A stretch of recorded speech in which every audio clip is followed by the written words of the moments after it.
Good evening. I'd like to call the Public Works and Planning Committee to order for Tuesday, October 3rd, 2023. Would you call, please? Commissioner Cush. Present. Commissioner Piercy. Here. Commissioner P. Here. Commissioner Dodd. Here. Commissioner Boyd. Commissioner James. Chairman Johnson. Here. We have a quorum. And next, we'll have approval of the minutes. Call on Vice Chair Phil Dodd. Thank you, Mr. Chairman. I've read the minutes and find them to be in order and move for their acceptance. We have a motion and a second to approve the minutes. Objections?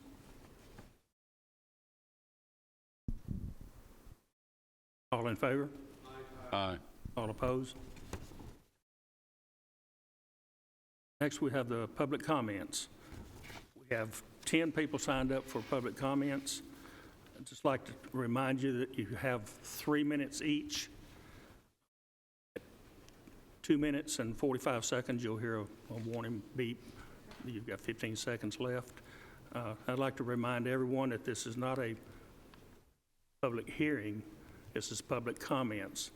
It's just whoever signed up to be on here for public comments is allowed 3 minutes to say what you want to say.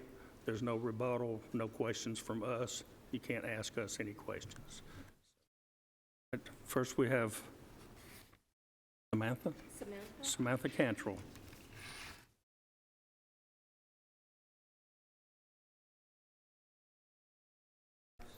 Got you. It's on. Good evening. My name is Samantha Cantrell. I live at 4258 Aurora Circle, about 1.25 miles of the bird flies from the proposed waste-away facility.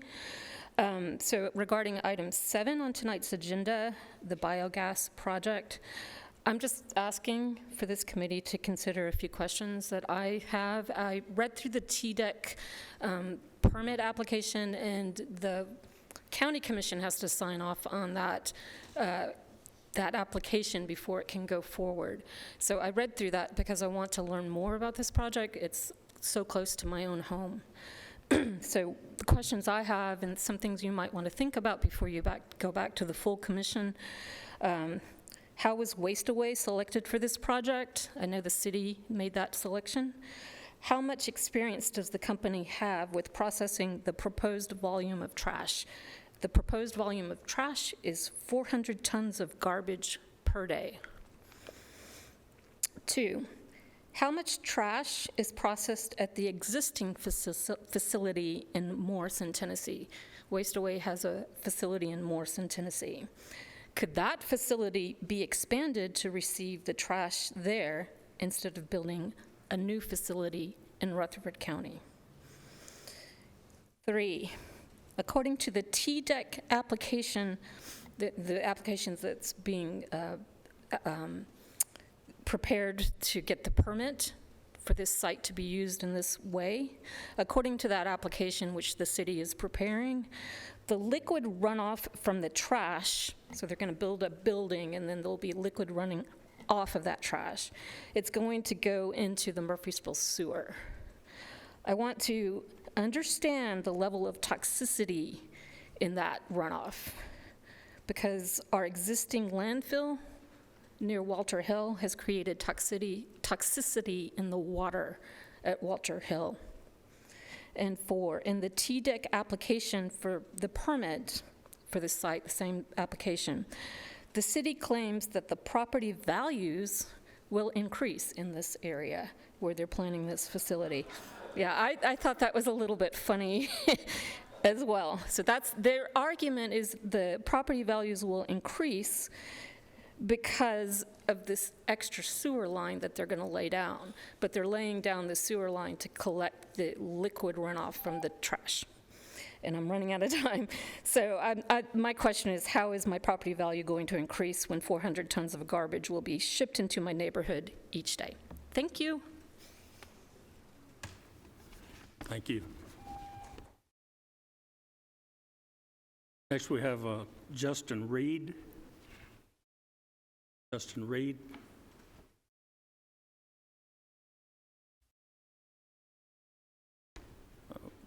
Latasha Jones.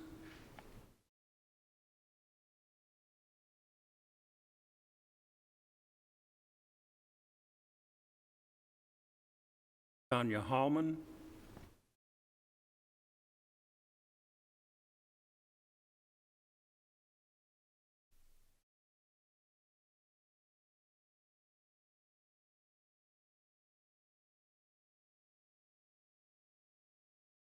Thank you. It's got a good finish Sorry. to the timer.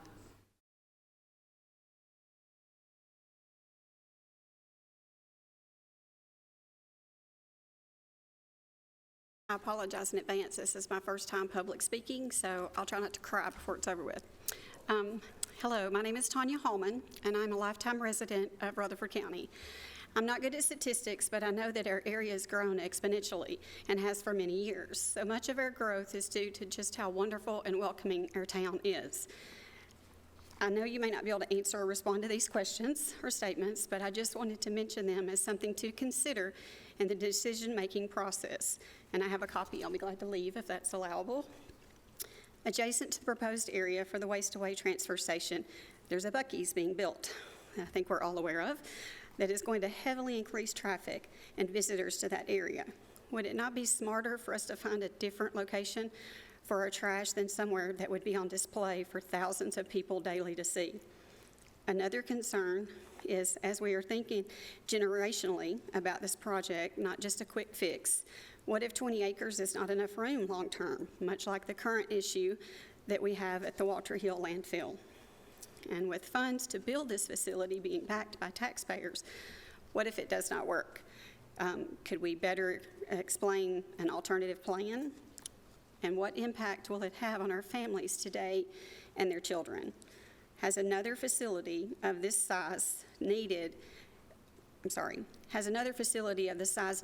our area been visited and thoroughly researched to ensure it will work, that no odor, as claimed, is really true? Is there concern of contamination with Middle Fork Stones River, so near the proposed area? Again, similar to our existing issue in Walter Hill. There's a large neighborhood as well, less than a mile from the property. I hope that you, our city council, will be judicious and wise with their dwindling property resources and precious tax dollars. Again, my name is Tanya Holman, and I speak on behalf of my parents that live with me on Rooker Road and my sister's family that lives on Windy Meadows. We both live less than 3 miles from the proposed property and hope there's another one that can be better fixed for our county. Thank you.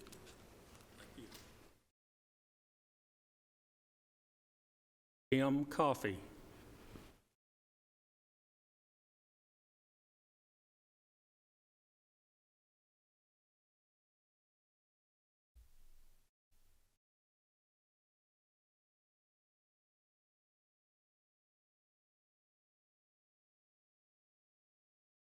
Appreciate the opportunity to say something.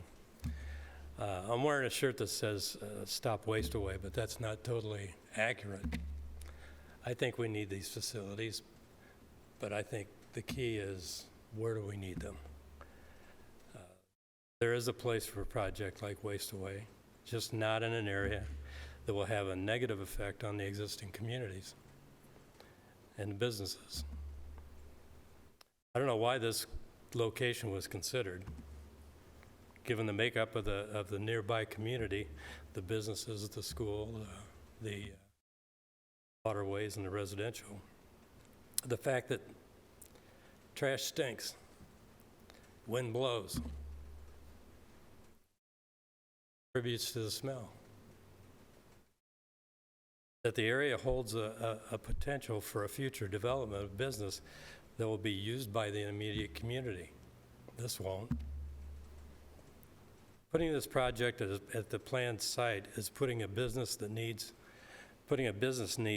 over the needs of the community. This location should be earmarked for large and small business that the immediate community would use and benefit from, like Lowe's, Home Depot, something like that. and small businesses.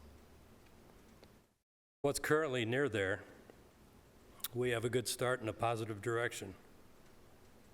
I'm at a complete loss as to why we haven't heard of other possible sites.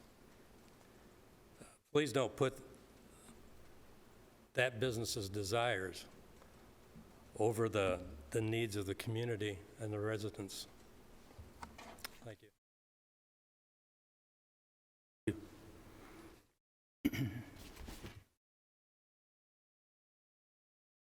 Pat Sanders.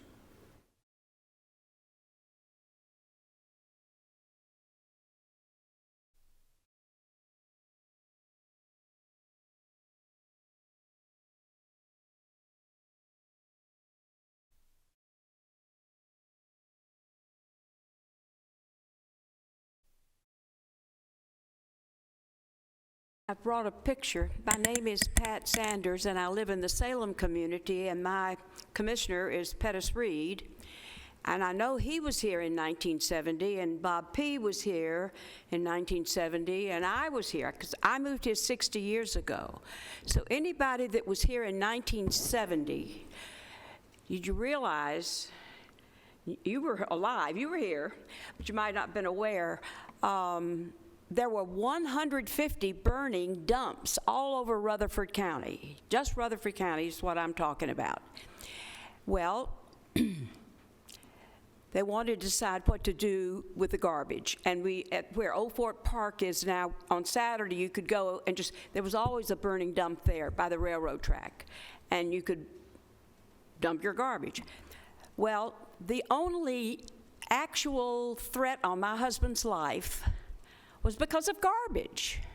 Because he was told by Judge Threet, which is what we used to call the person that Joe Carr has now, the job that Joe Carr has now, they called him Judge Threet. Well, he wanted Bill Wilson, the road commissioner, and my husband, who was a pediatrician but director of the public health department, to go to Alabama to see the sanitary landfill that they'd heard about. They came back with pictures of the sanitary landfill in Alabama. Then they came back, this is 1970-ish, and my husband had been the director for like 1 year, and they decided on the location where there was a lot of dirt to cover the garbage at Walter Hill, and the Home Demonstration Club ladies all over Rutherford County, that's what this picture is, got money to buy these canisters. And at that point, I don't know the date on this picture, but the garbage would go from these canisters all over the communities to the landfill. And anyway, it's called the new Rutherford County Solid Waste Program. I just wanted to come and give a little bit of history. Oh, and by the way, the threat on my husband's life, he turned it over to the FBI, and it said, Dr. Sanders, if you want to live and do good, stay out of the Matthews landfill thing. It was Epps Matthews who was either leasing or selling his land at Walter Hill for the landfill to be located. And that's the last we've heard of the letter, and he lived through it. But it's a very touchy subject, as we all know, and I'm concerned about the people who are going to be getting any odor that's coming out of that big building, whatever. Thank you. Thank you.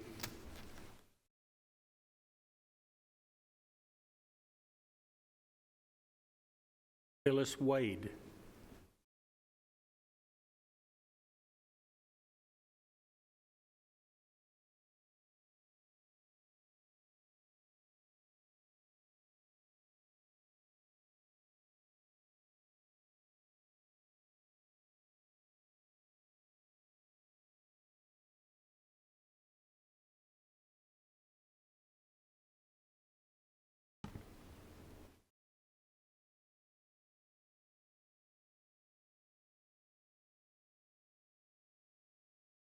Hi everyone, my name is Phyllis Wade and I live in the Savannah Ridge community.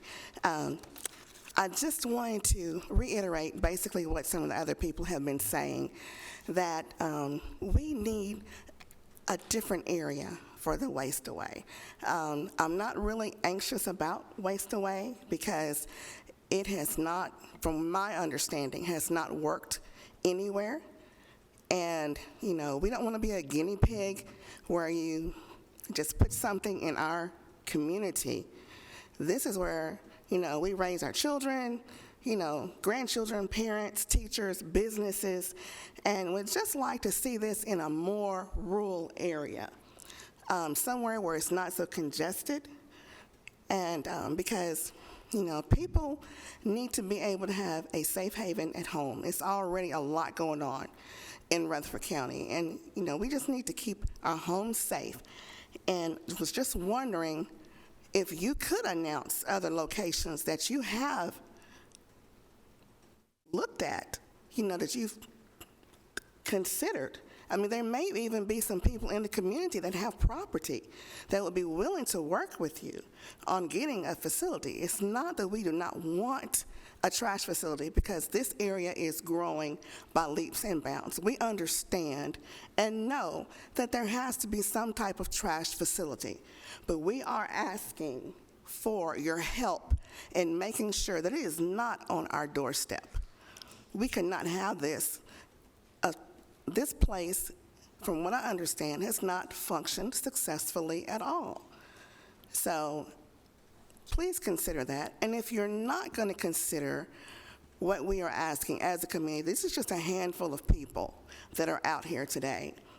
If you're not going to consider it, you know, what safeguards, what security are we going to get from you guys, from Murfreesboro, from Rutherford County, from the city when something happens? Because we're going to have to leave. We're going to have to evacuate. What is going to happen to the homes? Are the homes, I mean, we've been through COVID. There's not enough air filters in Murfreesboro to take care of something that could happen at a waste-to-way facility with a gas. So please consider our really, truly sincere asking of the people in this community.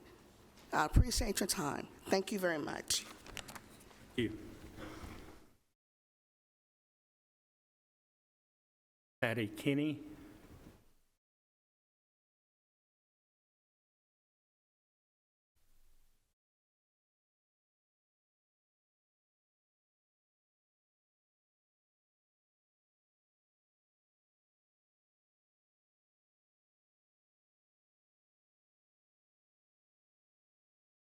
Hi, my name is Patty Kinney. Please excuse me, I get really nervous when I try to speak in public. My husband Tom and I reside at 2739 American Horse Trail in Indian Hills subdivision. We're one of the closest homes to the proposed site at approximately 1,500 feet away, and we're very concerned.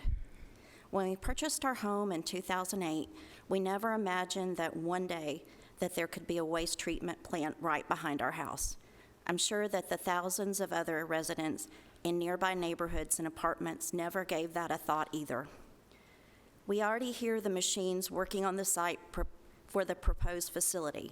If a road is built off Joe B. Jackson as proposed, we will hear and smell all the trucks coming in to unload. City Council says there will be no smell, but we do not believe that. The trucks will definitely smell, especially in the summer, and especially if they have to wait any length of time to enter the facility. Also, with the trucks, there will be increased traffic on Highway 231 South. City Council says that all the trucks will come off the interstate onto Joe B. Jackson.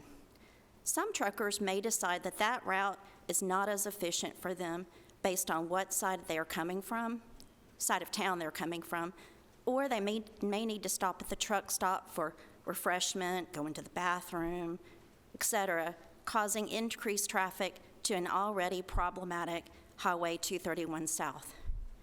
Also, environmental issues are concerned. Stones River borders the proposed property. This is Murfreesboro's and one of the county's main water sources. City Council says that this is not an issue, that an anaerobic facility is not dangerous. It could never affect our water supply. We don't want to find out this here. Also, according to geological maps, there are sinkholes and possibly caves under the proposed site that could be a factor. If the City Council says that an anaerobic digester is safe, why am I finding articles discussing explosions in the anaerobic digester, also known as AD, or compressor? In a 2021 article from Baker Engineering, they state, despite the many benefits and solutions that RNG, or renewable natural gas, provides, hazards are still present, and because RNG is relatively new technology, these hazards aren't as commonly known. Most RNG plants are small and are not covered under OSHA PSM 1910, which is required if a facility contains 10,000 pounds or more of flammable gas. However, when dealing Time is with... up. I can have your time? Thank you. No, No? it's not allowed. Sorry. Okay.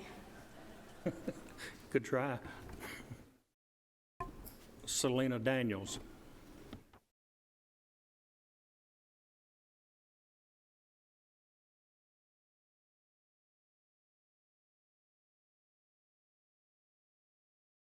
Eric Plow. I said that right.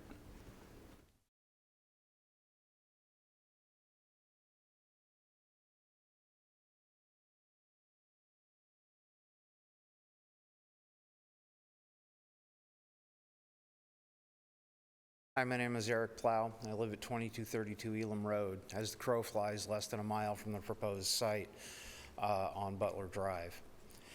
All I can really do is mirror everything that's been said here today. Everything that I had prepared has already been said. The smell from this proposed waste-away facility will certainly impact us all. Our city council, in particular, Mr. McShane, actually said at one meeting that these anaerobic digesters have no odor. He told me that, or told us that in one meeting, and that there was already one at General Mills, and it didn't smell. Well, all of you who live in Indian Hills or anywhere over near Church Street know better than that. It smells horrible in the summer, and I smell it at my house. Adding another one is just adding that much more. I'm not against waste away. I'm not against the technology. I am simply against the location. Find someplace else. There must be other places. One of the other people that just came up and spoke said, can we have a list of other places that were considered? I've not seen or heard of any other places that were considered. I'd like to see that list myself. Thank you. Thank you. We had two names on here that we had no shows. Some people came in, so Justin Reed, you here?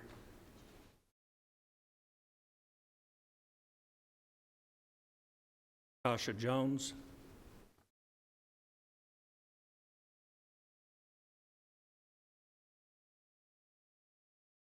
I'll close the public. Sorry.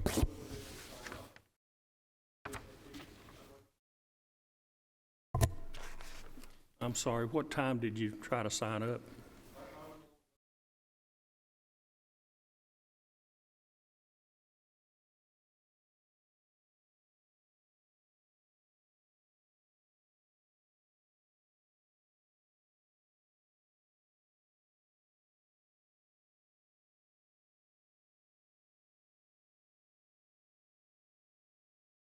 We're under a time restraint for signing up, and that's 4:30 at the mayor's office, and the mayor's office didn't receive anything from you.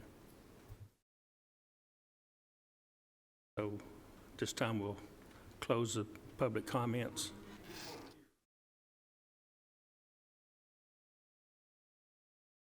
No, sir.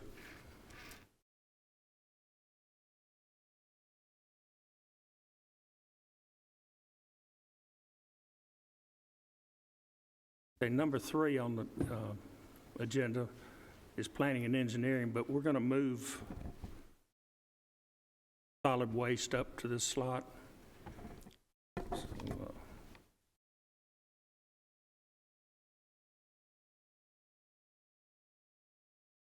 Bishop Wagner give a report on solid waste. And included in that report, when Bishop finishes, Mrs. Donna Barrett is here for a presentation.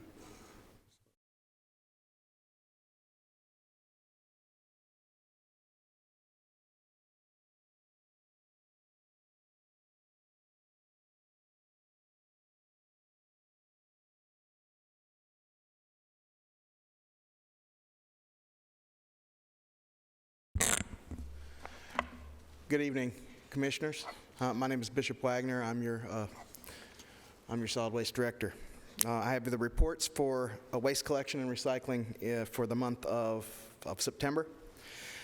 Since the August report, Rutherford County Landfill has accepted 263.06 tons of brush for a revenue of $7,914.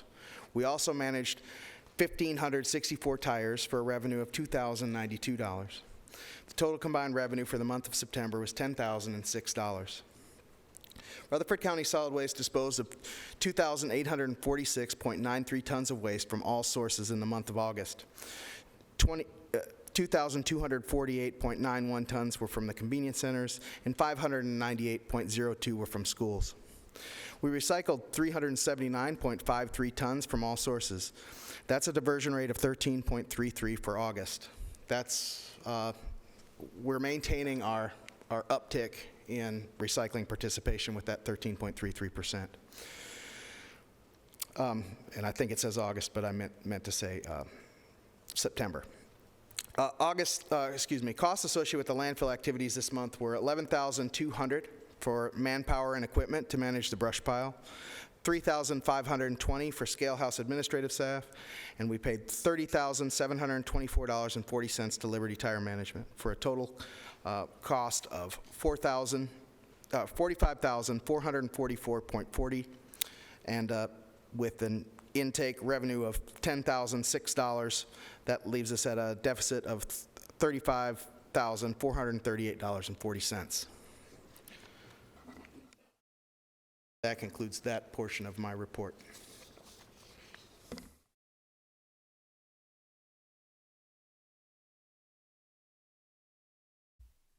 Questions? I have a question. Did we ever come up with a basic fee or contract for the people that's taking our combined recyclables? That's in the process. In fact, we're going back and forth on the communication with them. We don't have a concrete contract per se that we're looking at, but I've been assured that we should be prepared to discuss that in full on the next Public Works meeting. Thank you. Director Wagner, we had an item that was deferred back to us on Angie Lane. Could you explain that, please? Yes, there was a proposed property for moving our convenience center location that was originally going to be placed on Landfill Road and was postponed due to concerns with traffic flow and its interaction on that road with some of the other activities. The land that was proposed, there were some concerns concerning that land, and my update is I still don't have a complete picture of what the impact will be, but I'm going to work with Commissioner Piercy and we'll take a look and see if that's still going to be an option or if there are other better options available.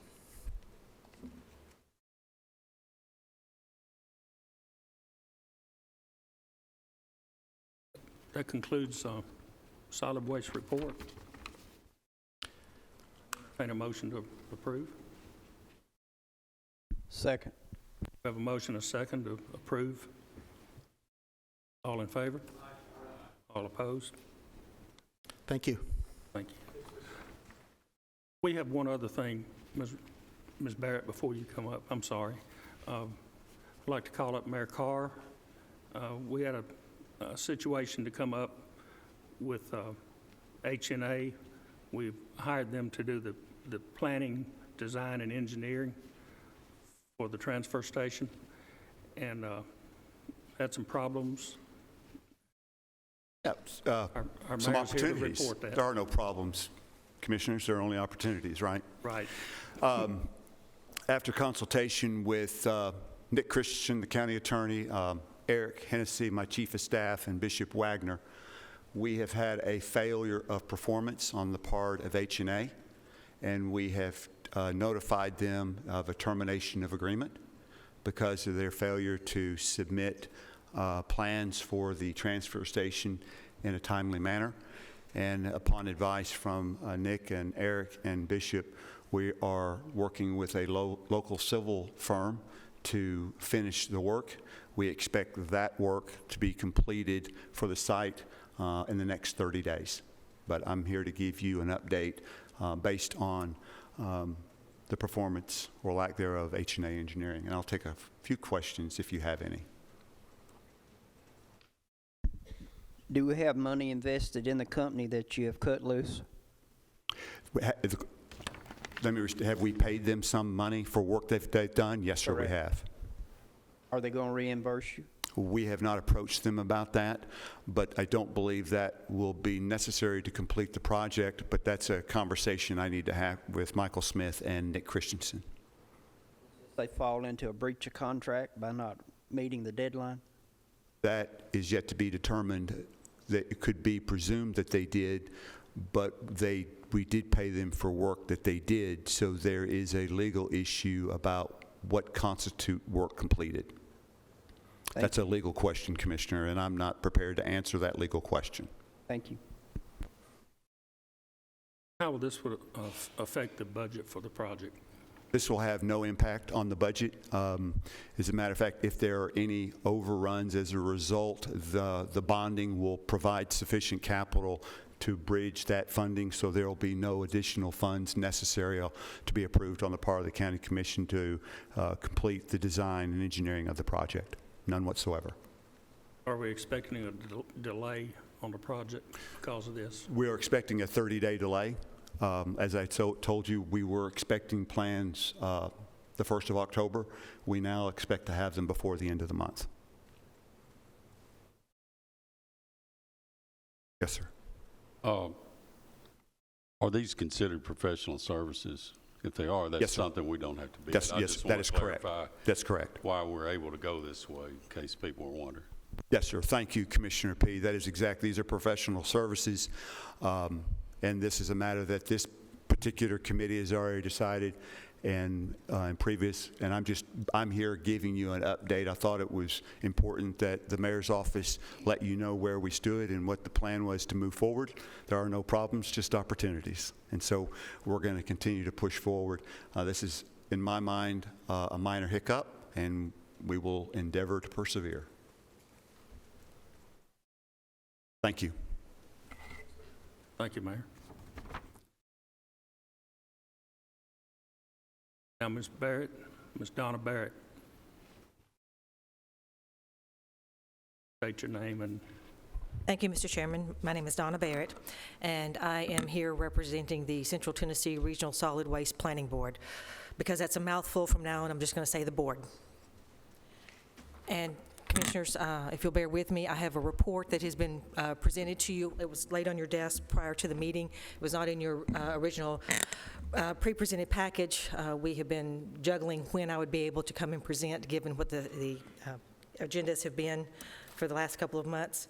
IT, I need a login.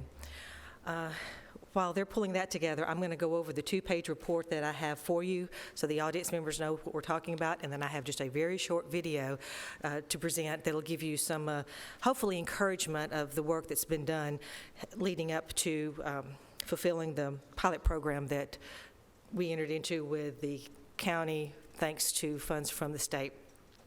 This is our 2023 annual report for the subrecipient agreement between Rutherford County, Tennessee and the Central Tennessee Regional Solid Waste Planning Board for the purpose of a solid waste pilot program to maximize state, local, and regional alternative solid waste tools, plans, and goals. The report you have is I'm going to address the scope of services and specific items in the agreement that require updates on them. The first is under scope of services. It discusses the activities, what our strategic partnership initiatives have been year to date. Year to date, we have joined the Tennessee Recycling Coalition, Southeast Regional Development Council, what we call SERDEC, Keep America Beautiful affiliate, that is pending to have one for the state. I'm waiting for approval from Keep America Beautiful on the federal level. A company called Reapply, and then we've become members of Recycle Rutherford. There are others that are in the works, but those are what we have as of this presentation. Second, we are to present the income benefit goals. All activities that we enjoin will benefit all county and regional residents by providing solid waste disposal alternatives.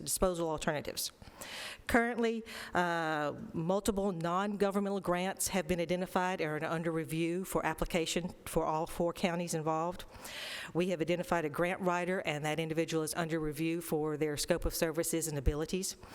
And we have identified education and media programs, and they are under review to see how they need to be revised to meet the needs of Rutherford County and the surrounding counties in the region. In regards to the regional information distribution that is required under the grant, we have a website design underway for review, and a Facebook page development is underway for review by the committee. Our budget, under the budget section, the fiscal year runs from September 1 to 2022, from September 1, 2022 to June 30th, 2023. That was a 10-year month. We did not enter into the sub-recipient agreement until September 1, so our fiscal year this year was a bit short. We began with a $2.5 million balance. We've had no expenditures and received no new revenues, so our ending balance is $2.5 million. Regarding the program reporting section, we are to indicate the demographic information of the persons that will be assisted by this. Again, it is going to be initially the residents of Cannon, Coffee, Rutherford, and Warren. There is a section that asks for a justification for lack of progress. Typically, these grants have a yearly reporting process. When we entered into the agreement originally, we agreed to a quarterly reporting process for this grant. That meant that our first report would have been October 2022. We had just received the grant in September, so there was nothing to report at that point in time.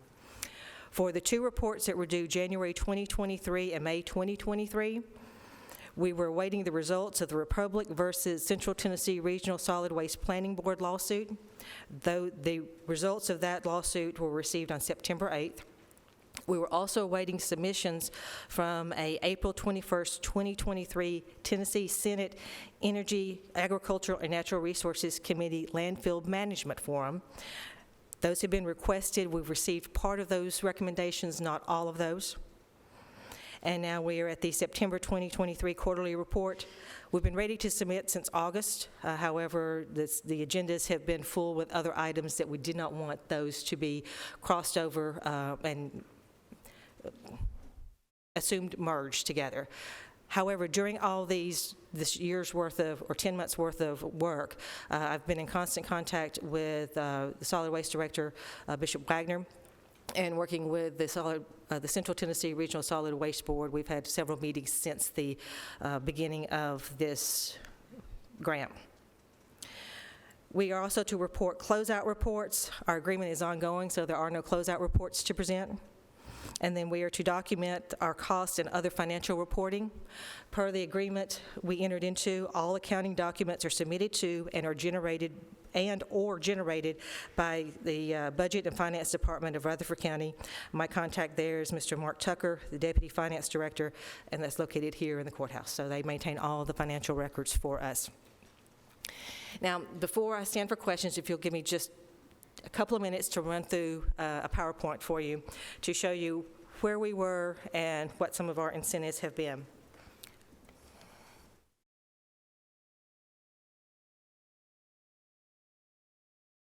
Again, all of our efforts are regional, and we've received no new funds, and there's been no expiration on the funds that we have. They are ongoing with no expiration date. This is where we began in 2018, and I believe most, if not all of you on this committee were with us when we toured Sevier County and their digesters. I think that gave us a lot of encouragement as to what could be done, or at least jump-started us on moving forward on some diversion efforts. And these are just pictures of the things we all saw in that process there.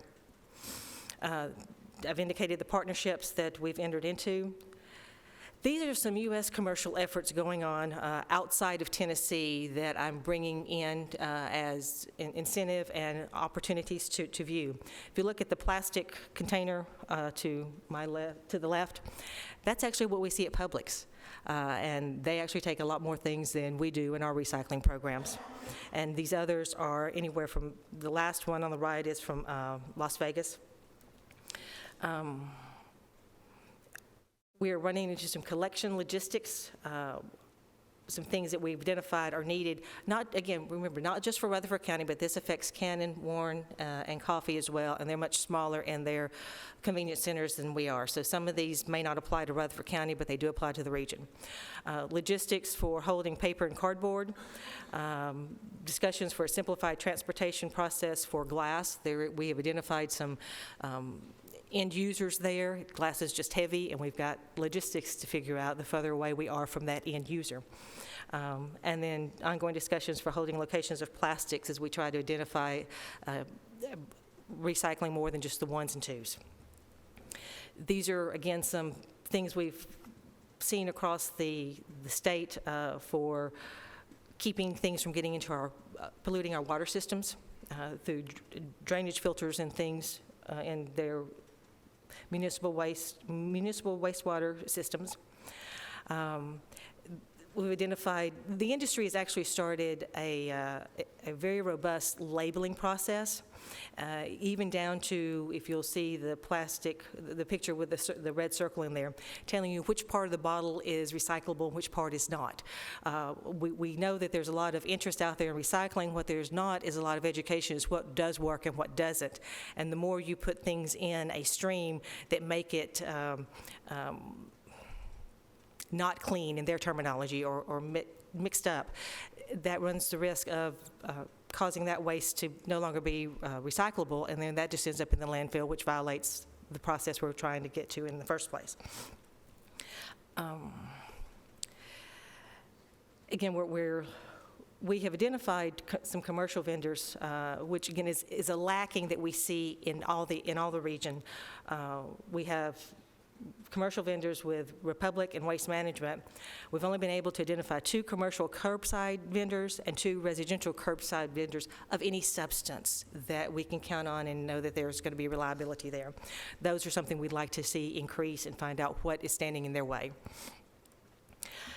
This I'm very proud of. One of the things we're looking at with diversion is composting. If you'll see the ad for that Lomi, the little white product there, I just purchased one of those, and I'm being the guinea pig. My husband's working with me quite well on this. So we now compost our food scraps at home, and I've now created 3 buckets of dirt. I had some help from God to get it started, but I at least can put it back to where He wanted it in the first place. So we're testing it for odor, ease of use. Does it meet what it says it's going to do? Do we have a true end use? And we have a true end use on this. In 3 to 5 hours, you can have dirt. We are following legislation. Last year, I indicated the Tennessee Senate and Energy Landfill Management Forum. A lot of bills were introduced last year. That slowed us down a bit because they were coming from all different avenues trying to address this issue of diversion. So the Senate tabled every piece of legislation with the exception of one, and then put together a landfill management forum that has been conducted, and now we're waiting to get the recommendations that were submitted to that committee, because they'll take those recommendations and put together a bigger piece of legislation for next year. Is there anticipation? I'd like to be in on that plan to see what they're going to present. So as soon as we get those, we'll have that available at the next meeting.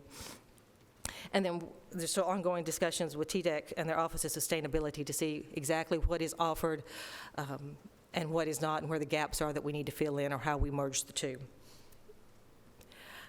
I thought this was fun. If you've been to Gatlinburg, you can see this on the strip. So when we can't find a use for tires, Commissioner, maybe we can start doing diversion art. Real quick update on the legal. As you all remember, we had the landfill expansion that came before my committee, and we denied that expansion. They sued us, and we went to court over it. We got the oral arguments were August 24th, 2023, and on September 8th, the ruling came back, and the judge upheld our denial of the landfill expansion. So that's where we stand at the moment. Many of you will remember that in June of last year, my committee, under its ability, statutorily passed out of region disposal ban. Republic has ignored the resolution. They've acknowledged it, but ignored complying with it. And we're currently in discussions with TDEC on enforcement. TDEC has not chosen to, actually, so I am not misspoken or misstated. The response we received back from TDEC was the department does not believe state action to enforce the regional board's resolution is the right path forward. We're still in discussions with them. I hope to change that thought process. And to the best of my knowledge, at last research, there's still the City of Murfreesboro federal EPA suit and the residents' class action suit that was entered into last year. I do not have updates on either one of those. Going forward, as this committee looks to the future, the Federal Executive Order 13693 is requiring federal agencies to divert at least 50% of non-hazardous solid waste, including food and compostable material. It was signed into, the executive order was signed in 2015. They're expecting that their goal is to reach that goal by 2030. This is some incentive. We travel often, and now I have a new perspective every time I go, and my colleagues that travel with me have gotten into the fun of looking to see what diversion and recycling takes place in other countries.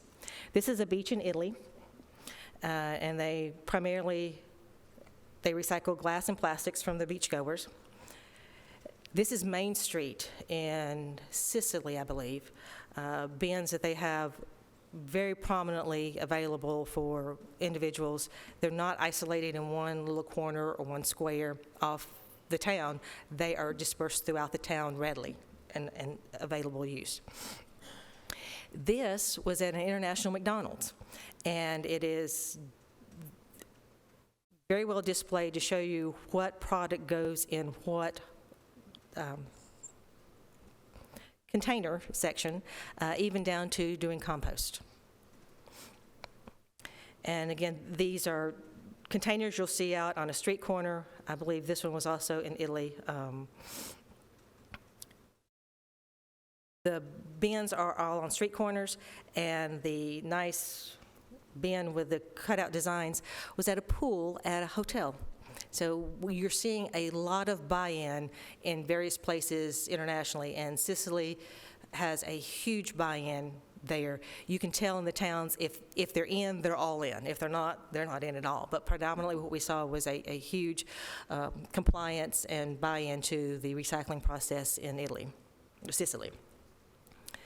Again, these bins are out everywhere, easily identifiable, color-coded, and you will see them just about on every street corner, very heavily noticed in the tourist districts.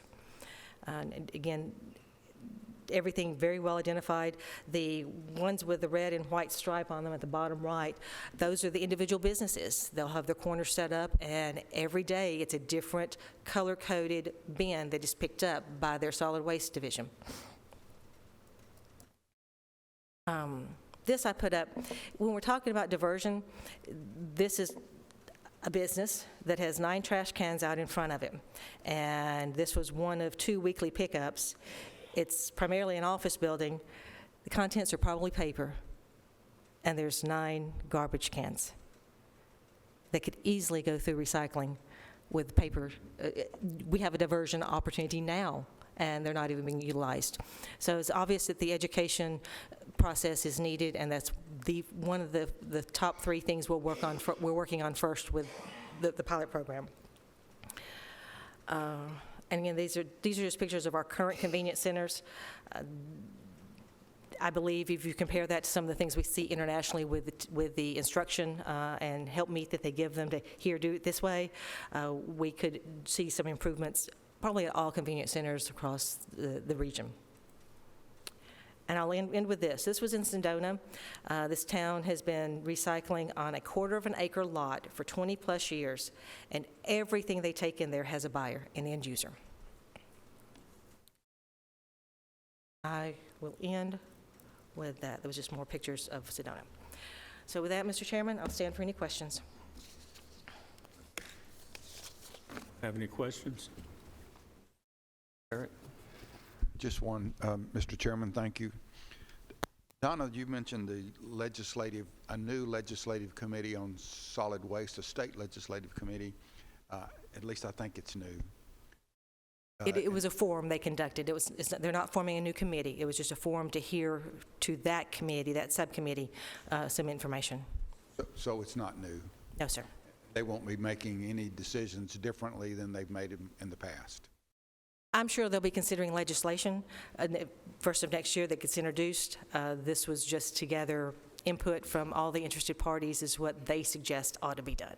I guess my question is, should we be concerned? Could a committee like that supersede decisions that are made locally?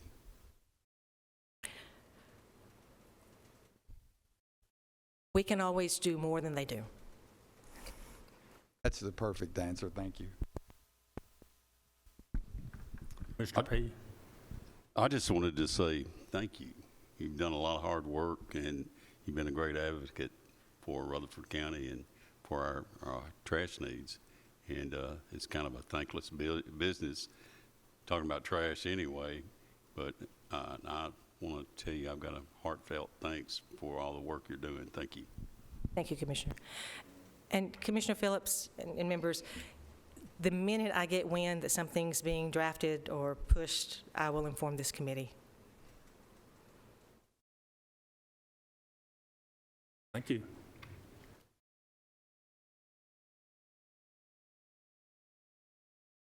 Okay, back on schedule. Planning and Engineering, Doug DeMasi.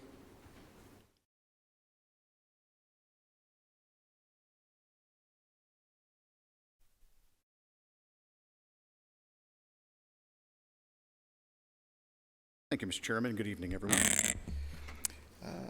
First on our report today is our available lot inventory. I'm sorry, Doug DeMasi, County Planning Director. Our available lot inventory you'll find on your iPads through September of 2023. You'll see that the available lot inventory is just a shade over 850. 853 is the total lots available right now in the unincorporated area. Again, this doesn't count the municipalities. This number has been steadily declining since about February. We hit the high point for the available lots in February, a little over 1,000, and since then it's been kind of tailing down 20 to 30 a month or so. So that's where you're seeing that. As the year progresses on into the winter months and late fall, then I expect that number to probably not go down as much. We also have some subdivision plats that came into our office today for deadline, and some others that I know are getting close to being recorded. I would expect that number probably to rise here before the not too distant future. Do you have any questions on that? If not, we will jump into the rezoning report. The Planning Commission considered 6 rezoning applications at their last meeting. 4 of them are moving forward, 3 of them with recommendations for approval, 1 with recommendation for denial. I'll go over each case briefly. The first is by Damian Baker. This is located at 6607 Lebanon Pike. The existing zoning of the property is residential medium density, and the proposed zoning they're asking for is commercial services. They're only asking for a portion of the site, a little over an acre, about 1.25 acres. Get rid of that. The applicant currently owns the business adjacent to an existing church on the north side. The church is located at 6817 Lebanon Pike, and the acquisition of this area would allow them more space to expand their existing business. We have included a concept plan that was submitted by the applicant in your agenda packets. Again, as with all concept plans, these are not binding, but does give you an idea of how they would like to develop the site. They are showing about an 8,000 square foot building along with parking area and equipment storage, and they would also have a cross connection to their existing business. Lebanon Pike is a state/federal road, so any kind of new or improved access points would have to have TDOT approval. They also would have to meet our landscaping and performance standards that are in our zoning ordinance. There were some questions from the Planning Commission about how long the existing business had been located on the existing property to the north. They stated they've been there for about 4 years. After the public hearing, which nobody spoke at, the Planning Commission did make a motion to recommend approval of that particular application by a unanimous vote. So on to the second case, and this is the case that actually was recommended for denial. This is located along Beals Road.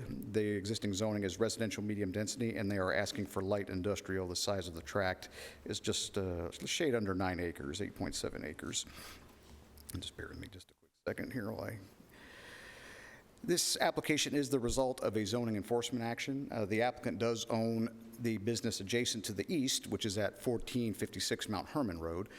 The applicant would like to rezone this property, which they've bled over storage of their salvage yard since about 2015, 2016, based on aerial photography that we did review. Salvage businesses are classified as scrap operations in our zoning ordinance. They're allowed by right in heavy industrial, but allowed by special exception in light industrial. We weren't comfortable recommending heavy industrial, so we told them to request, if they were going to make an application, to request light industrial, with the understanding that they would have to go back to the Board of Zoning Appeals for a special exception. So rezoning of the property, if it did happen, would not automatically approve the use. Access to the property would, even though it has a Beals Road address, the property is landlocked and it's accessed through Mount Herman through the existing business. That's what would continue as well. Again, landscaping and performance standards would have to be met. We did clarify after the presentation was made that this again was a result of a zoning enforcement action. We discussed the process of how that works. There was also questions about buffering and ownership of the property. During the public hearing, there were several people who did speak. Concerns were voiced about the applicant abiding by rules that apparently they had not abided by just because they've already expanded into the area. Someone also raised a concern about Murfreesboro Street becoming an access point to the property. Following the public hearing, there were questions from the Planning Commission that asked about how long the subject property had been in violation, and also any TDEC inspections that staff was aware of.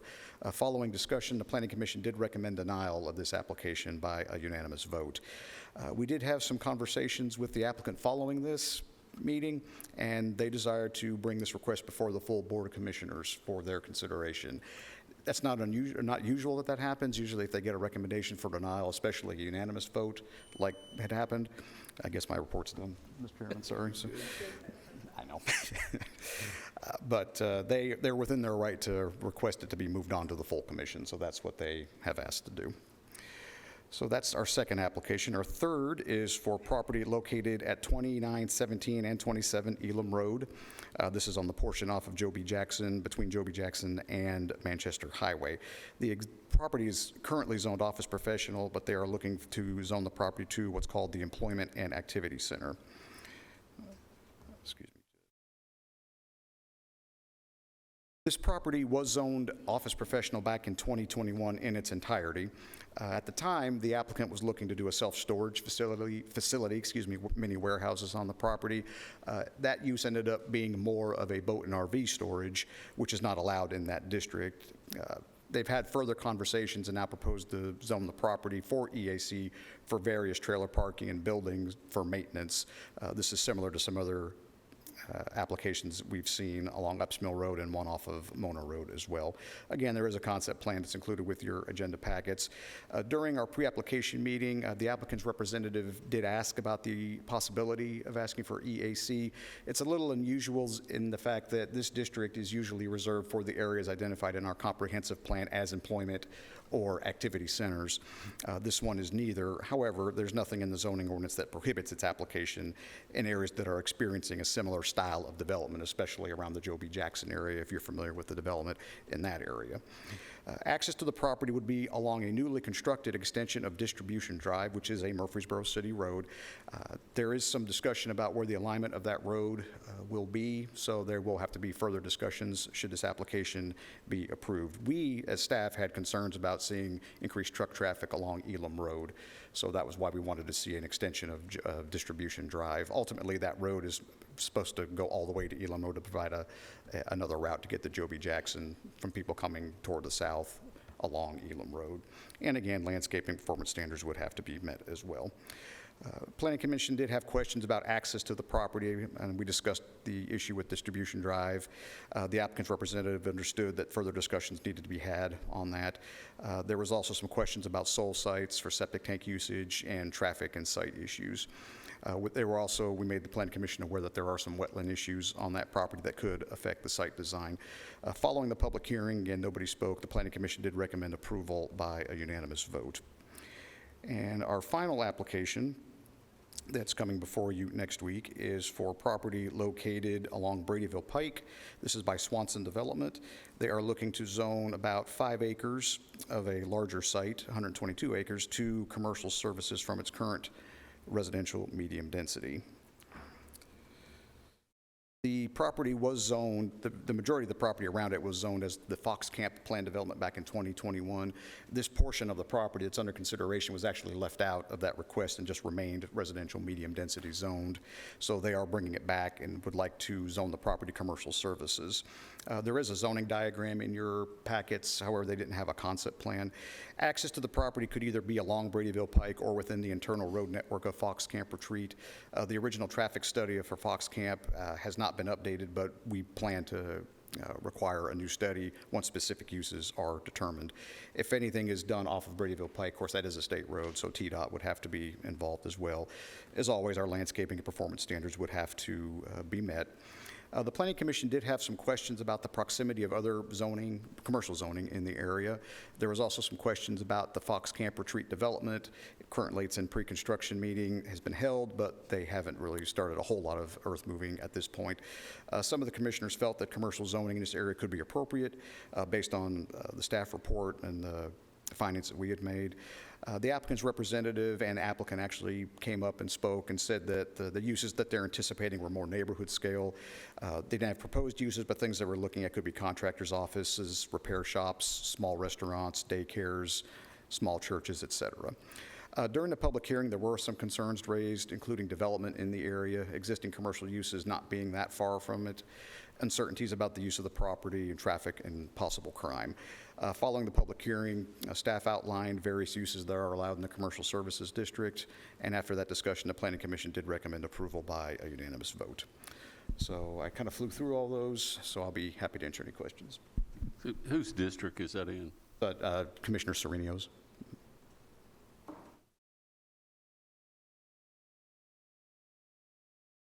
Questions?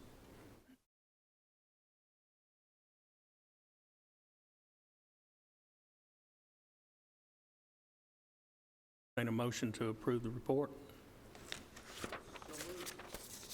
Have a motion? Second? Approve the report. All in favor? All opposed? And I just want to make just a real quick announcement. I laid a little flyer on your tables prior to the meeting. You all probably received emails from me regarding the upcoming community meetings for Plan Rutherford, our comprehensive plan update. The first one is tomorrow at the Town of Smyrna Event Center. There's 2 next week, one on Tuesday, one on Wednesday. The one on Tuesday is at Plainview Elementary, and the one on Wednesday is at Las Casas Elementary. And then the following Monday, the 16th, it's at Rockvale High School. Every one of those starts at 5:30 and goes until about 7 o'clock. So the times are the same, just the locations vary just a little bit. So that's all I have. Thank you. Thank you, Doug. Next on the agenda, we have the Building Codes Report. Tanya Bell.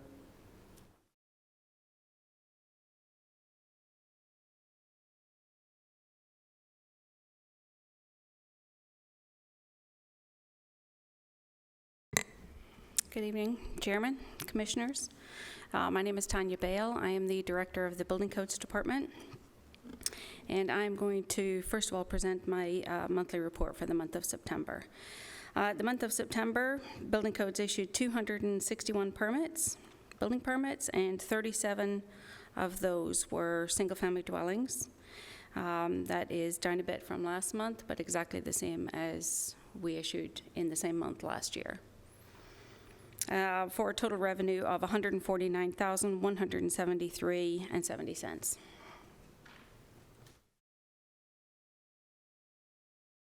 And if nobody has any questions, I will move on.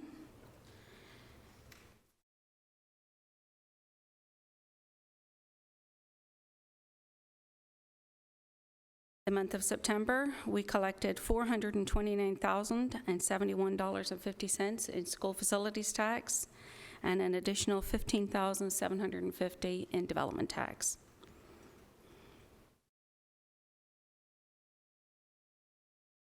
That brings our total accumulative for this fiscal year just shy of $1.7 million.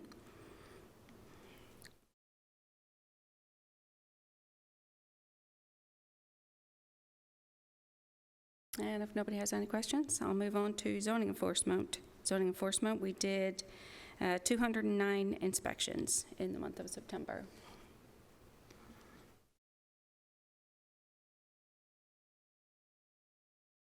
And that concludes my report. Second. Motion and a second to approve the report. All in favor? Aye. All opposed? And I have one more item that you should find on your iPad. It is a interlocal agreement between Rutherford County and the city of Eagleville for the county to perform their building inspections. We have been doing this for quite some time. We had an interlocal agreement, a very, very brief, minor one that was written pre-me and pre the current city manager in Eagleville in 2015, and we both felt like it was time to create a new one that was a little more up to date. So that's what this is. It's very similar to the previous one, except the previous one didn't dictate a lot of criteria. Is it not on there? Oh, you didn't?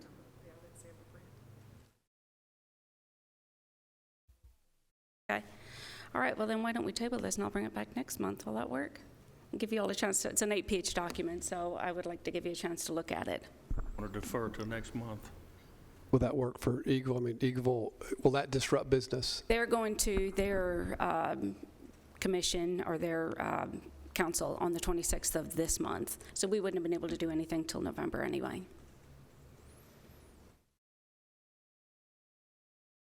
So if that suits you all, I will make sure you all get a copy of this. Yeah? Thank you. All right, then that definitely concludes my... Very much. Welcome. Have a good night.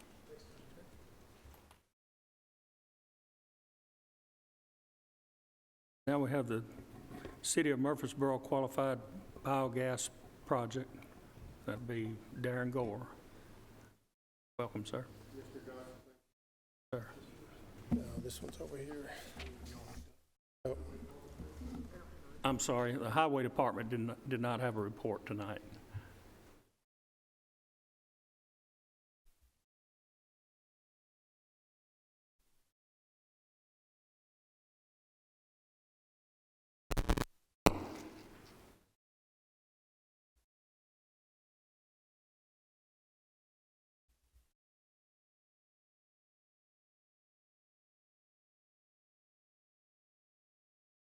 We had sent this to the commission, and county commission decided to send it back.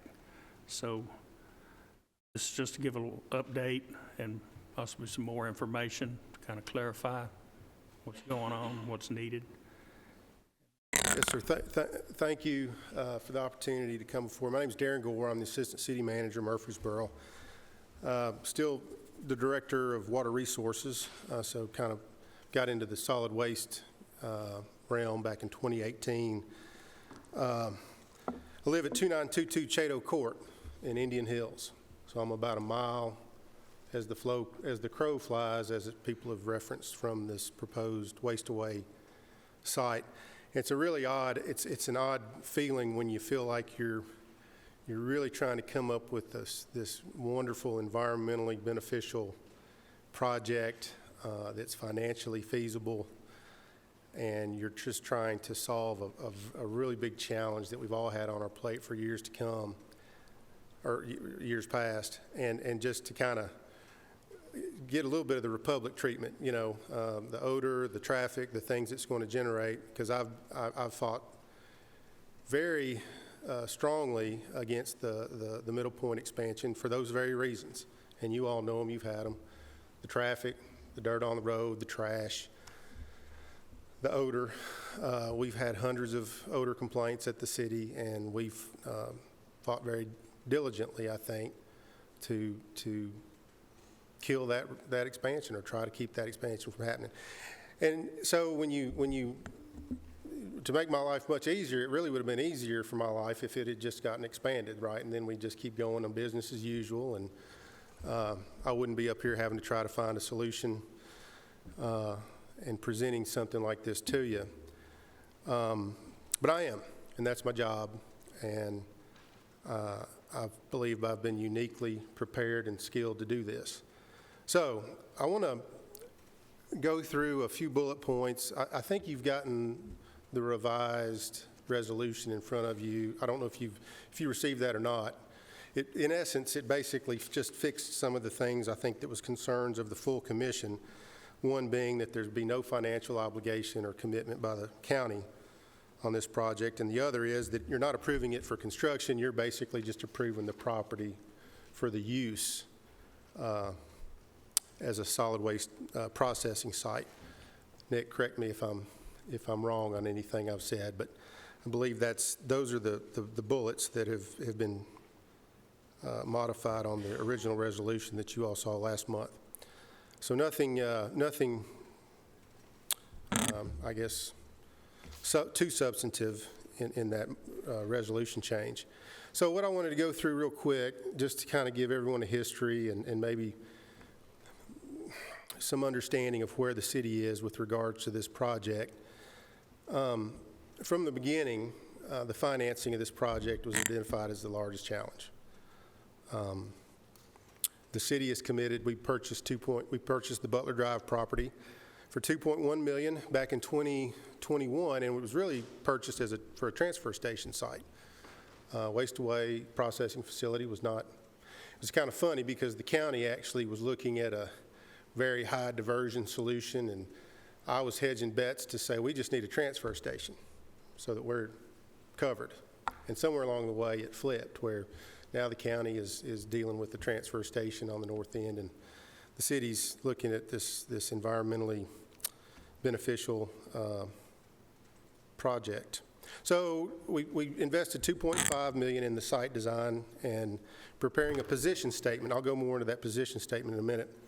And we're expected to commit $15 million for the site development and constructing a material management station, i.e. transfer station. So that's one of the big, I think, misunderstandings, is that the city's not investing in this project, the waste-away project. We're investing in a transfer station and a building that will be capable of housing the waste-away equipment.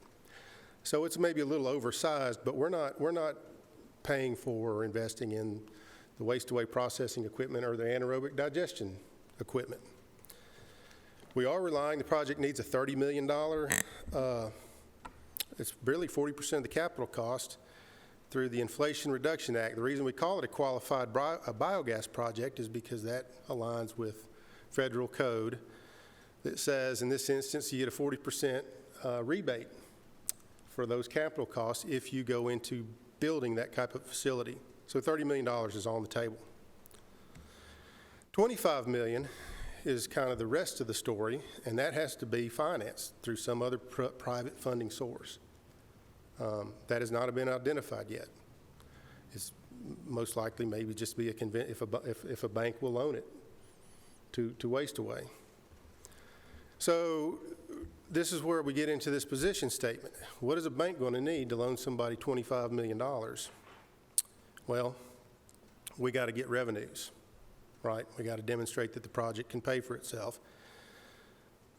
We got to get long-term contracts with gas marketing companies. We got to get at least $25 per MMBTU through a federally subsidized program, the RINs credits. and that's through the renewable fuel standards that the federal government offers. Everybody knows that buys gas, you're somewhere between $2.50 and $3 per MMBTU for purchase of gas, natural gas. So you get a pretty big federal subsidy when you create renewable natural gas from a cellulosic base, which this material consists of. We also need to get 400 tons per day of trash. And we need to get those folks to be able to pay about a $60 to $70 per ton tipping fee. Murfreesboro residents, what we pick up with our fleet only generates about 150 tons per day, so we've got to find an additional 250 tons per day. So I'm not a bank officer, but if I'm loaning $25 million, I need to see something that's set up for this. We don't have that yet. We're out looking for it. And then the 200 tons per day of the biomass fuel that comes out of the anaerobic digester, we got to find a regional cement kiln that we make an additional $27 per ton where they use that as a solid fuel. The beauty of this project is when this fuel comes out of the digester and it's dried, it goes to a cement kiln and they make clinker. It's a precursor to Portland cement, and it heats this up and burns this up to such a high degree of temperature that there's no ashen product left. All the ash, all this stuff, all the residue is basically incorporated into Portland cement that's ultimately poured out in concrete. So we need to get an approved site design from the Murfreesboro Planning Commission and City Council. I am not taking that approval process forward until I get a better confidence level on some of these other items that we can actually get those revenues secured. I think it would not be it just wouldn't be beneficial, I think, to go to our Planning Commission and Council too soon unless we get these long-term contracts, at least get some letters of intent. And then lastly, we got to get a permitted site from TDEC. And that's what this resolution really is intended to do. So getting a permit from TDEC is one linchpin of many that has to be set before this project moves forward. I have had dozens of conversations with folks, dozens of emails. I've tried to equip our council and equip the commission with some certain facts, frequently asked questions that people bring up. And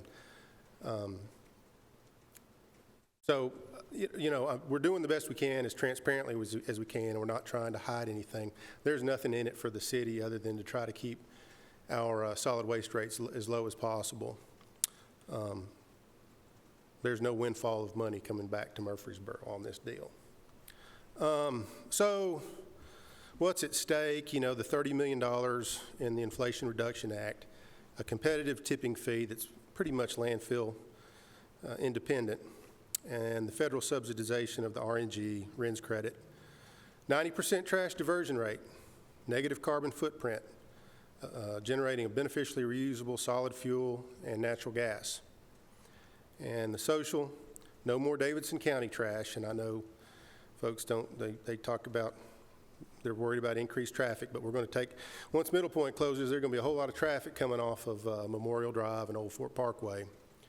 And we did cite this particular, I know there was a question earlier about it, did we look at multiple sites? We created a 10-year solid waste plan that we pretty much identified this site exclusively, purchased it for that use because it was right off the interstate.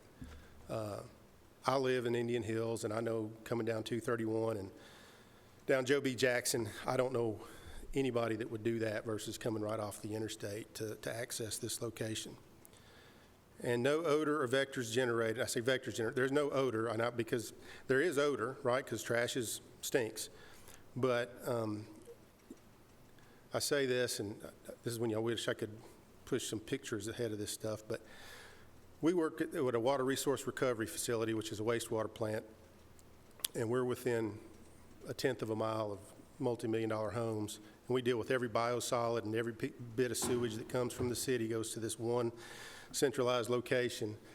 And I've been in the business for about 30 years now, and we know how to handle odor. You can control odor that is inside a facility.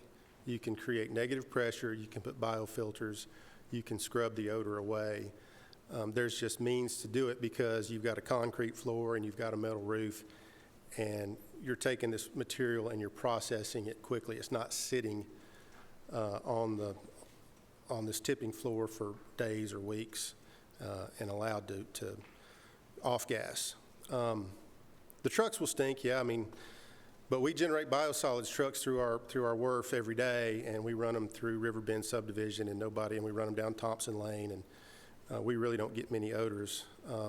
I've not gotten an odor complaint about any of our trucks that are carrying the biosolids, and I know I live in Indian Hills, and I've never smelled the anaerobic digester. Maybe it's just I've got a bad sense of smell, but we don't get odor complaints from that. If you compare the odor complaint, I mean, the odor complaints we get is from Middle Point landfill. So that's kind of what's at stake, I would say, what we're trying to accomplish. Again, it's trying to, I understand that people think a half a mile away is kind of in their backyard, but it's the best location we could find to get trucks in and off the interstate, and this is already an industrial corridor. General Mills is right next to Indian Hills subdivision, Molly, and I think Clinker Metals. So there's other industries between basically the railroad and the interstate, and so this has kind of been a heavy industrial corridor. That market's been established long before we considered putting something like a waste-away facility there. It's basically a material recovery facility where you're generating a cellulosic material that goes into an anaerobic digester and generates gas. You draw what comes out of the digester and you haul that away to go get burned at a cement kiln. So I can keep going and give you guys more illustrations. It would be pretty much what the package I got you all Friday. Be happy to do that. But this is my pitch, and we just would like for the county to help the city continue to pursue this. It's not a done deal, but we would appreciate you allowing this permit to go forward so that these other elements can be vetted to see if this project is a viable project. So I'm available for questions if you have any.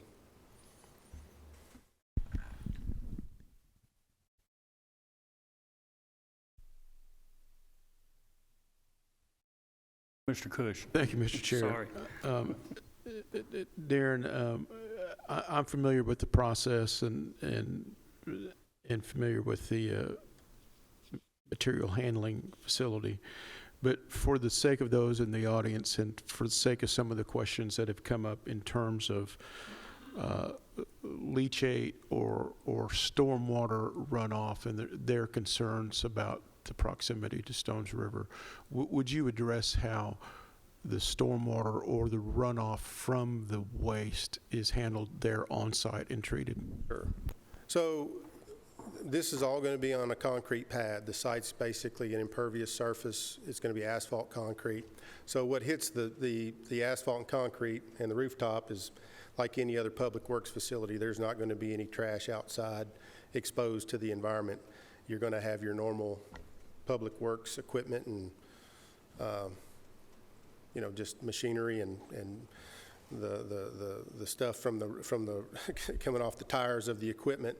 But that's all going to go into detention basins. We're not going to be using that sinkhole it's really not a sinkhole. It's kind of this underground cave or karst underground lake almost. But we do have to do some micro piles for the foundation of the building, but there's not going to be anything injected in that. And as far as any type of leachate, some garbage comes in wet. There's going to be floor drains. We're going to pipe that to a pump station, and that pump station will get basically from all the way to the south side all the way to the WRF on the north side, right off Blanton Drive and Thompson Lane.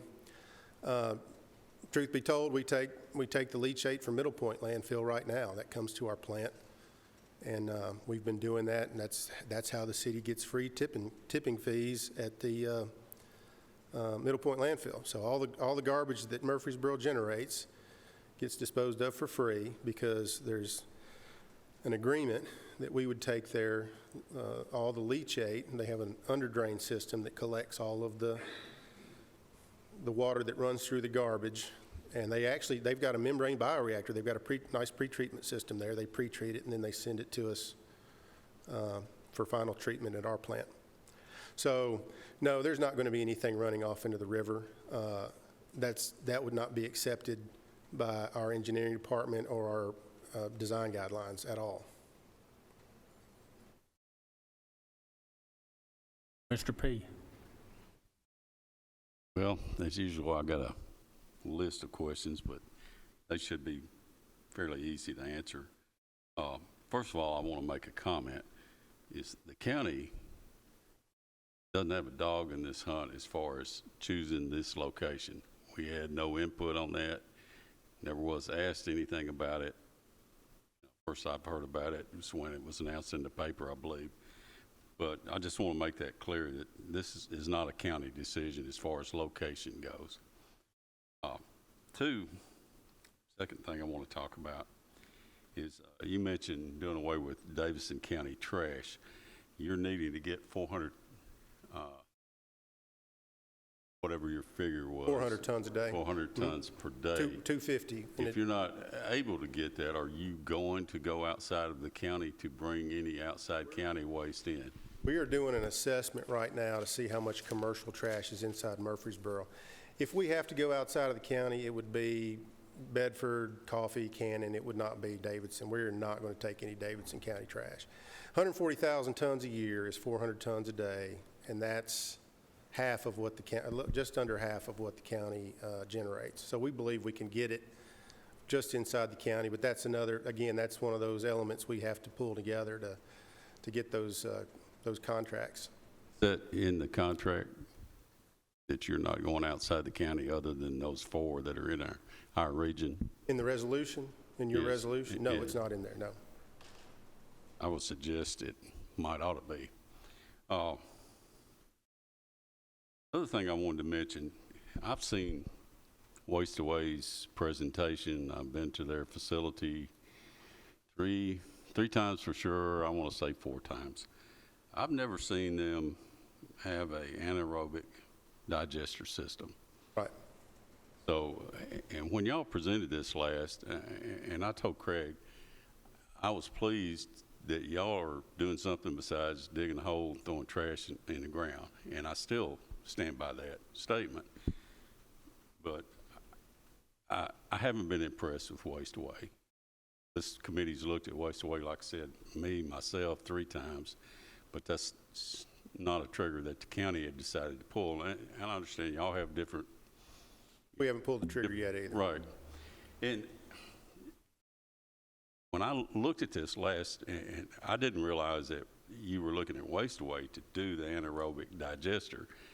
Have they done that anywhere? I mean, I'm not familiar with any of their systems that do anaerobic digestion. No, Dranko. It's Dranko. It's a Belgium anaerobic. They're a high solids anaerobic digester firm out of Belgium. So it is not Waste Away. No, they're not building. They're not building the anaerobic digester. No. And that's why I brought that up. Is everybody keeps saying Waste Away, and I didn't get that at all from the presentation. It just came up in when the renewable fuel standards allowed for a federal subsidization of the level it did. It brought that into play. And I fully understand that. And those guys that have been on this committee for a while, and we've looked at all these systems that have coming in, and I'll tell you and I'll tell anybody in the public, just about all of them that I've looked at, if not all of them, are hanging in there trying to find something, and they're the way that they're keeping in business is getting money from federal grants, where we're looking to be able to do something with our trash. And I've seen that across the board with everybody, and that's why I hadn't felt secure on jumping in on any of these. Well, the renewable fuel standard is tied to the ethanol deal. So you've got the farmers and the ag folks in collaboration with the environmentalists. So it's been in place for 15 plus years. It's not going anywhere. Last thing, and you kind of caught me by surprise a minute ago, and I want you to explain this in a little more in depth. You mentioned that there's a car system. Is this car system under the Butler Drive facility area, or where are you talking Yeah, about it's this on the, car it's on the system? Butler, it's on the Butler Drive site. All right.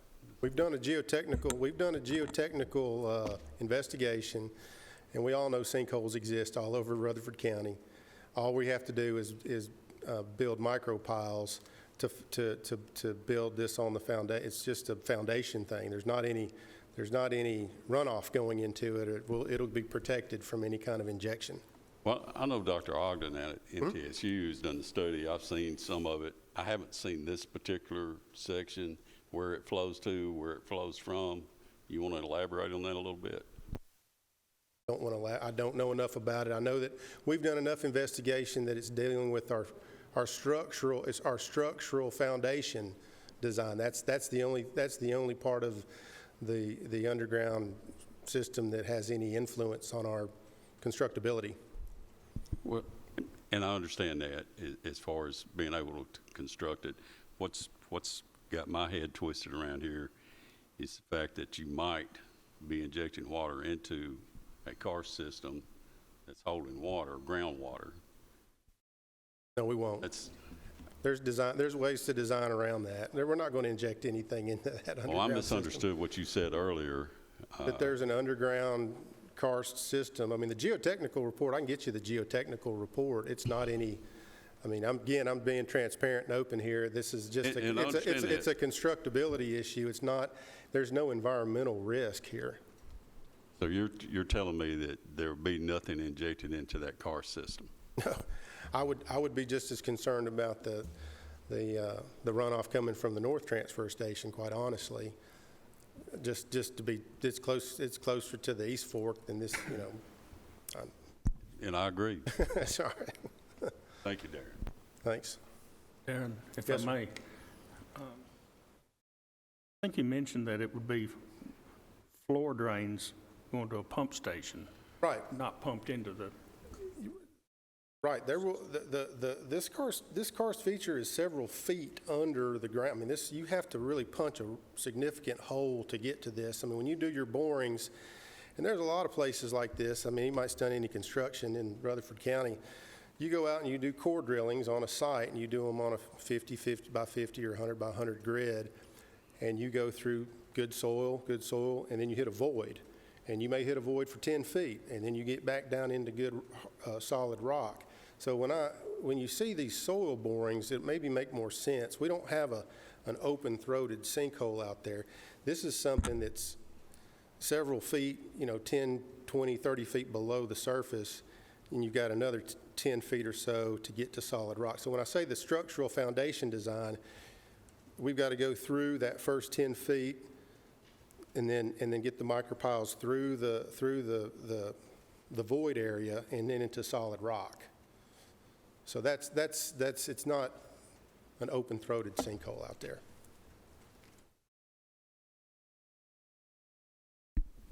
Mr. Piercy? Has anyone from the Buc-ee's organization contacted you in concern about this, being that close to what they're doing? We've contacted them. They're aware of it. They haven't pulled. I mean, they're still developing that site. So, I mean, I have not gotten any concerns from any representative at Buc-ee's. I don't know. I don't believe that the city has as well. So they're not. But we've been transparent with them what's going in over there. So they're not complaining. No, they're not complaining. Said you would probably need to take other trash in if you can't get the commercial trash from the county to get to 400 tons a day. We need this an additional. This committee has fought diligently to stop other trash from coming into this county. Right. That kind of concerns me. I would really like to know whose trash and how much. No, I can't answer that for you. Our hope and expectation is we're going to get the trash from inside Rutherford County through collectors that pick up the city trash. Those contracts will be publicly available and made available to anybody. If we do anything beyond inside the Rutherford County trash, that'll be presented and made known. Thank you.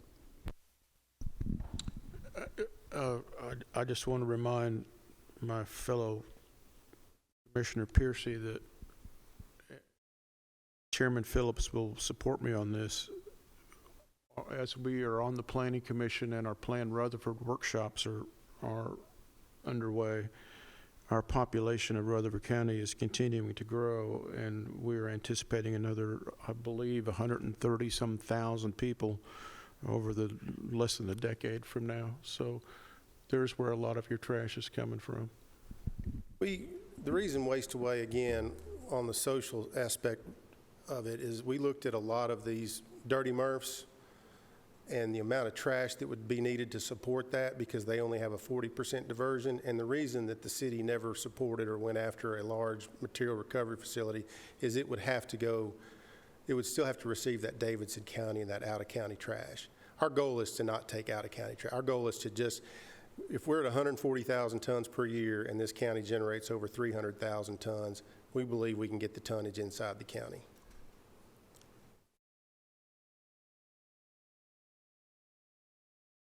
Other questions? Yes, sir. So if you didn't have the sufficient trash, or if you didn't have the inflation reduction rebate, if you don't secure financing, you don't build a waste energy facility. That's correct. Right. If we choose to approve a resolution, it unblocks you so that you can go with your TDEC approval form in hand. You can go complete your due diligence, which may say no to a waste energy facility at that site. Right. And the transfer station is going to go there either way. Right. Just like we're putting one on the north end, you're doing on the south. Is that correct? Correct. The city would proceed with the transfer station, whether the Waste Away components were part of it or not. And that would not need to come before the commission in this body. So we're asking for your support to continue to vet this solution that is a 90% diversion that generates natural gas and a biomass solid fuel that is, again, as much vetting and as much particularness as I've gone through these numbers, somebody's going to get a $25 million loan to construct this thing. They're going to scrutinize. This is going to have, those contracts are going to have to be in place at the right price. I may be able to go get 400 tons a day at $25 a ton. If I only charge, who wouldn't bring it for their trash at $25 a ton? But if that doesn't generate the proper revenue, that's the whole balancing act here. Is we got to get the RINs and the RNG revenue right. We got to get the tonnage and the tipping fee revenue right. We got to get that Inflation Reduction Act rebate's huge. 40%. So yeah, all those pins have to fall in order for this to go forward. And the TDEC permit, if I'm a bank and you don't have it permitted by as a site to do this, then that discontinues the progress that the city would like to take.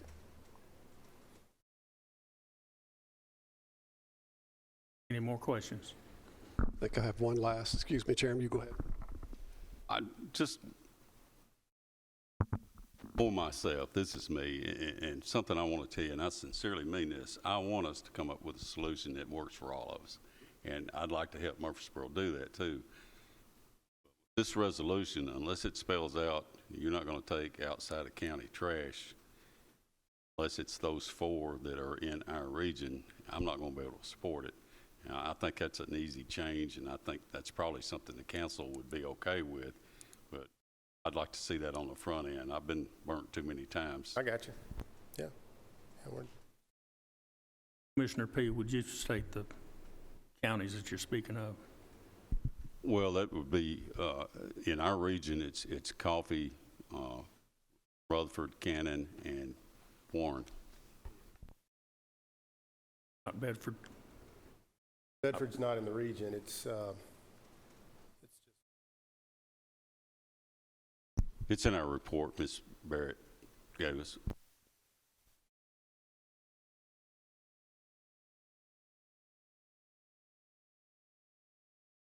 Any other questions? Yes, Mr. Chairman.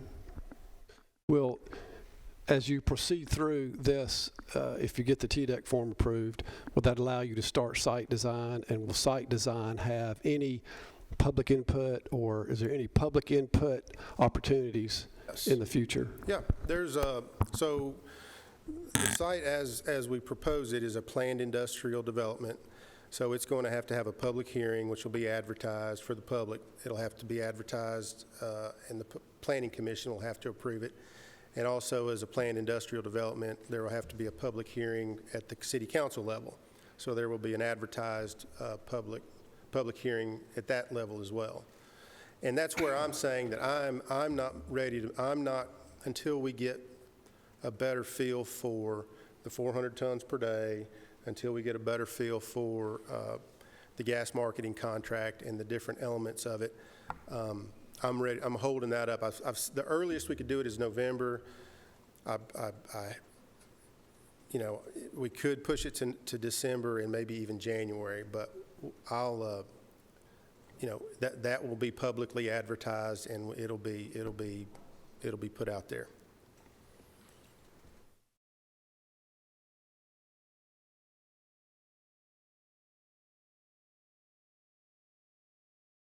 Do you have firm dates on any public meetings or hearings? The public hearings are going to be advertised when the site plan goes before Planning Commission and City Council. It's the first Wednesday of the month would be the Planning Commission, and then it's probably the second or third Thursday of the month for when the City Council would hear it. But again, that would be advertised, and we would let people know. I mean, folks can call my office and email me. I've been given a lot of information out on this deal. Other questions? If you don't mind, do send that CARS or your geotechnical report that talks about the CARS system, please. Email it. If you get it, I'll give you my email. Sure. Anything else? Thank you, Mr. Gore. Thank you. This time I'd like to call up Nick Christensen.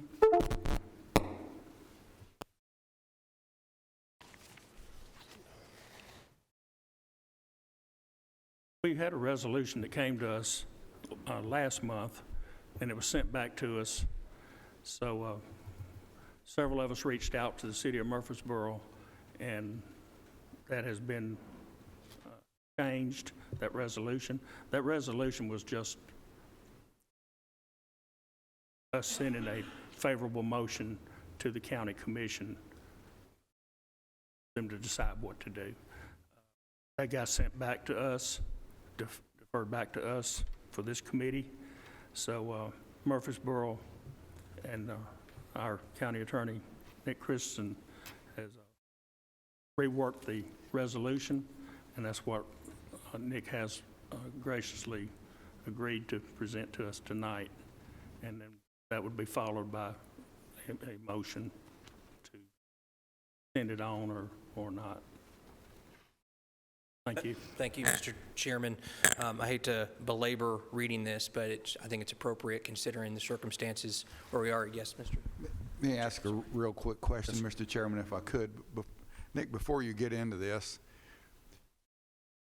the city runs its own government. They make their own decisions, and rarely do they ask the county for permission to do stuff within their incorporated city boundaries. Why are they here? Yes, sir. So my understanding, this is a unique facility. It is a waste processing facility, and there are applicable TDEC regulations that govern the ability of the city to obtain a permit to move forward. And as part of those regulations, TDEC has interpreted their own rules that they promulgate to require approval of the use of the property at issue here for this waste processing facility, and that such approval come from the local governments, meaning the City Council and Rutherford County. That is the way that TDEC has interpreted their rule, which is why it's being presented to you. Very unique situation. Yes, sir. Yes, sir. As the chairman mentioned, this resolution in substance is fairly similar to what was presented last month at the commission meeting. There have been a few changes made with input of the city, and there were also various comments made at the commission meeting that have attempted to be addressed here, and I've been asked by the chairman to just go ahead and read that to you so that it's properly before the body. Obviously, I'm not a commissioner, thank goodness, and so I can't make a motion, but somebody will need to make a motion once I finish the resolution. Question before you Sure. start. Yes, sir. You read this resolution and we vote for approval to send it on to the full commission. How are we going to get Mr. P's requested change into that from the trash coming from the only other three counties? Yeah, so I think that you probably want to, somebody needs to get with the city on that, because I'm not so sure that TDEC will accept a resolution that includes that language. That would be, so I don't know on that. And so if it's something that the city needs to inquire with us about, then the city attorney can ask me, and if it's something that we need to add to this resolution come the commission meeting that's acceptable to the city, then happy to do that if it's the will of this body. There's certain parameters that are listed in the resolution for approval of this, and placing limitations on them aren't expressly stated in the TDEC regulations, so I'm not sure how that would play into things. Does anything this body is doing here tonight have anything to do with the Jackson Law? Tangentially. So the Jackson Law contemplates particular requirements to approve disposal of waste by landfilling.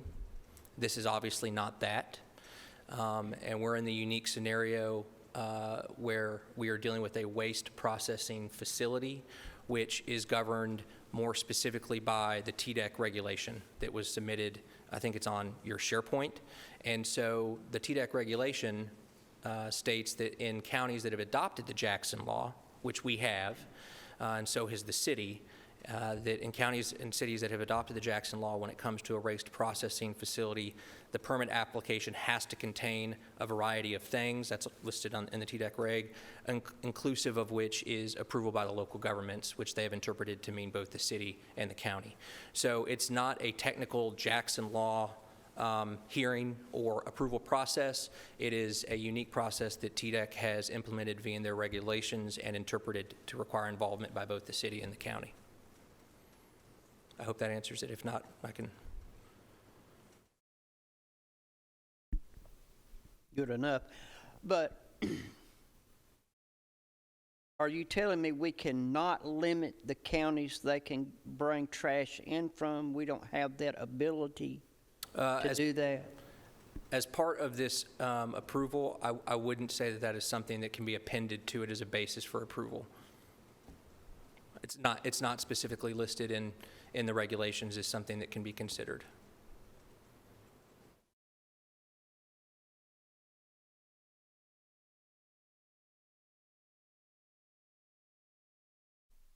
I've got one other suggestion. We fought the other counties' trash coming in here, and you're not giving me any good answers for my part, assuring me that we got any control, and control is what we have searched for over the other counties' trash for, I know, 9 years. 3, 4 here, it's been here that long on the committee. Could we not vote tonight to send this to full commission, give him the opportunity to change your resolution you're fixing to read to the other 3 counties, add that to that? Is that not a possibility? I think that you could do that, yes. And I wonder if the city would be amenable to adding those. You might want to get a response from them, because if they don't have an issue putting that in the resolution, then I don't think the county would either. It may be something that can be agreed to or contract or outside of the resolution. Maybe there needs to be something else. The city does not want to take Metro Davidson County's trash anymore. That's been the problem. That's where Middle Point traffic and all of the issues have come from. I don't know if the county is are going to be monitoring if they take outside county trash at the North Transfer Station. Maybe there's an interlocal agreement that the two entities can both say we're going to relegate our trash receipt from the region. Would the county be willing to do that? My understanding, the county transfer station is going to take Rutherford County trash only. No out-of-county trash at all. Okay. You know, the Yeah, sure. city I got you. county, in my eyes, is the same, but no out-of-the-county trash. Well, I know that the region, when you're looking at Cannon, Coffee, and Warren, I don't know if the amount of trash that they generate is most of those they're taking them to Ray County anyway. I don't know if they'd be interested in bringing it to Rutherford County or not, quite honestly, but there really are a drop in the bucket compared to what Davidson County's bringing in, and so that's where when I said what I said about no Davidson County trash, that's what I guarantee our council would commit to that, because that's where the bulk of the issue lays when it comes into, what's coming into Rutherford County. So if there's whatever mechanism we have to put together to pull that together, I'm sure that the council would be more than amenable to do that. I just don't know if I don't know if it's in this resolution or not. It may have to be through some other agreement. I don't. That's the attorney's talent. There were to be that change, and if the city council were to agree to it, I'd imagine that this would have to be run back through them, too, this resolution on their end.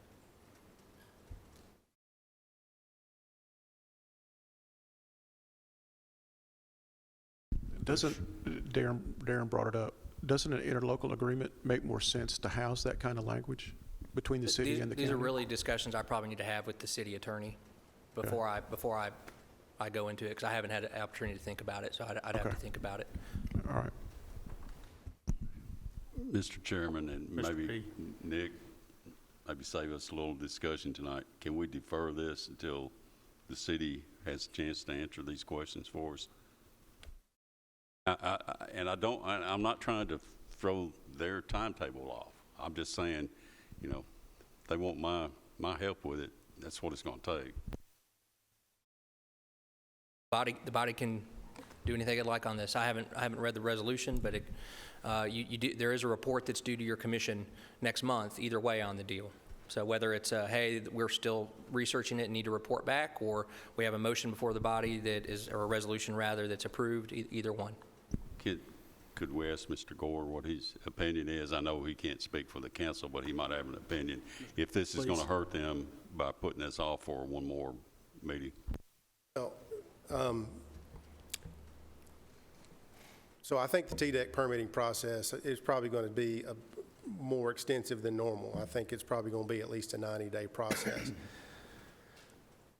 I'm not sure, again, how much. One part of my tasks over the next couple of months is to try to find that 400 tons of garbage, and that's the other kind of elegance to this solution is it is capped. It can't. Someone asked earlier, can it be expanded? Can it get bigger? It can't. It's going to be sized for 400 tons per day, which is about 140,000 tons per year, which is just under half of what Rutherford County generates per year. So if we get anything from the other out-of-region counties, if they're even interested, from going from Ray County over to this facility, that's what I'm trying to pull together. So will it hurt us? We've already deferred another 30 days. It'll defer us another 30 days. We're probably looking at 90, so we're getting into February, March. We were hoping to have this thing bid either as a transfer station or a waste-away facility at the beginning of the year, because this is the other element of the Inflation Reduction Act, that 40% rebate. It's tied to having you have to be substantially under construction by January 1 of 2025. Well, does your council meet before, not this coming Thursday, a week later. I'm not even sure on the date, 14th or something like that. The 12th, I think, I think it's their meeting, the Thursday, the 12th, which may be the same time y'all meet as full commission, so I may need to be in two different places at the same time. You're correct, it's the 12th, sorry. So I don't know if we need to go back to our council. They're going to reject anything other than, I've had to change my language a little bit to just say it's not Davidson County trash. If the region, who we're a part of in the Central Tennessee region, I'm on that board with Donna and Bishop, and so I think relegating it to our area would be good. I think adding Bedford would be. I know Bedford brings about just half of their trash to Middle Point, and the other half to Lewisburg. It may be an opportunity for Bedford County. They wouldn't have to come all the way up through Rutherford County. They would be on the southern side there at that Butler Drive station, and then just have to go back. It'd be easy for them, and they may find it an attractive spot to take their trash, or half of their trash right now. So I don't know how to answer your question other than we're going to have to get these contracts together and try to determine if we can even get 400 tons per day from somewhere. Hopefully it's just within the county. Mr. Cush. Let me ask you a question. Both the county and the city have an aversion to bring in Davidson County trash. So let's forget Davidson County. At the end of the day, trash is trash. Why do we really care where it comes from? If the city's making money and revenue on it, and if the county's going to make money and revenue on it, at the end of the day, what does it really matter? I asked that to Robert because he's. I'll answer that. It's got to do with upkeep of the roads. It's got to do with increased traffic. It's got to do with, I'm tired of being the trash bin for the rest of the Middle Tennessee. But we're already saying that the county alone generates everything we need. Yeah. Right? Tonnage-wise, we need it. We may not have to go anywhere. And I think our council's already spoken. I'll have to go back and talk with our city manager and attorney, but they've already said no. They've given me straight up orders. No, David, don't be relying on any Davidson County trash. Again, that's kind of what steered us to this. I would just call it a smaller solution with the waste away. It did not have to be this massive recycling facility to pull in this trash from the region. So Davidson County's just always been what we've seen as the traffic issues, the roadway maintenance issues, and those kind of things. I just don't see, with our population growth, I don't see why we would need to go anywhere. We have, just so y'all know, we're putting a mailer out to all the commercial establishments in Murfreesboro asking them what size container, how often do they get it picked up. We're trying to quantify how much trash the city commercial entities create. So it may be it may be that they generate plenty. They may generate that 250 tons per day additional that we need above the 150, and we just contract with we can do a franchise collection, or we can just contract with the haulers that they're using already to bring it to the Butler Drive site. Again, I wish I had these answers for you. I wish I had these contracts ready to sign. This is just, there's a lot of plate spinning, but one of the plates that needs to get kind of stop spinning is the TDEC permit. And we just need the county to say, we're not going to prohibit Murfreesboro from moving forward with this. Didn't you give us a quote a while ago on your tipping fee? $60 to $70 a ton is where we think we'll land. Mr. Cush, what was our haul bill and disposal fee for our transfer? $6. Could you not use part of Rutherford County's trash to get to your 400 tons a day and not bring someone else into the county, someone else's trash? We would love that. We would love that. Was part of our original interlocal agreement when we wanted to kind of partner with the county And yes, if we would love to get the county's trash, if it's at a similar rate that you're having to deal with disposing of it already, if we can charge you that same rate, we could definitely take it. Sound like the city and the county needs to have some more discussions on what they're doing. You know, how many tons are y'all banking that you have a day? Our residential, what we pick up on a daily basis is about 150 tons per day. So we need about 250 more tons per day. That's why we're doing a survey, an online survey from our commercial establishments. If they'll fill that out, then we can kind of extrapolate or figure out how much trash they generate, and then see if we're still shy the 400. I mean, if the residence is 150, the commercial business is 150, then we may need another 100 tons, and maybe that's where we talk to the county and say, hey, can we contract with you all for 100 tons a day?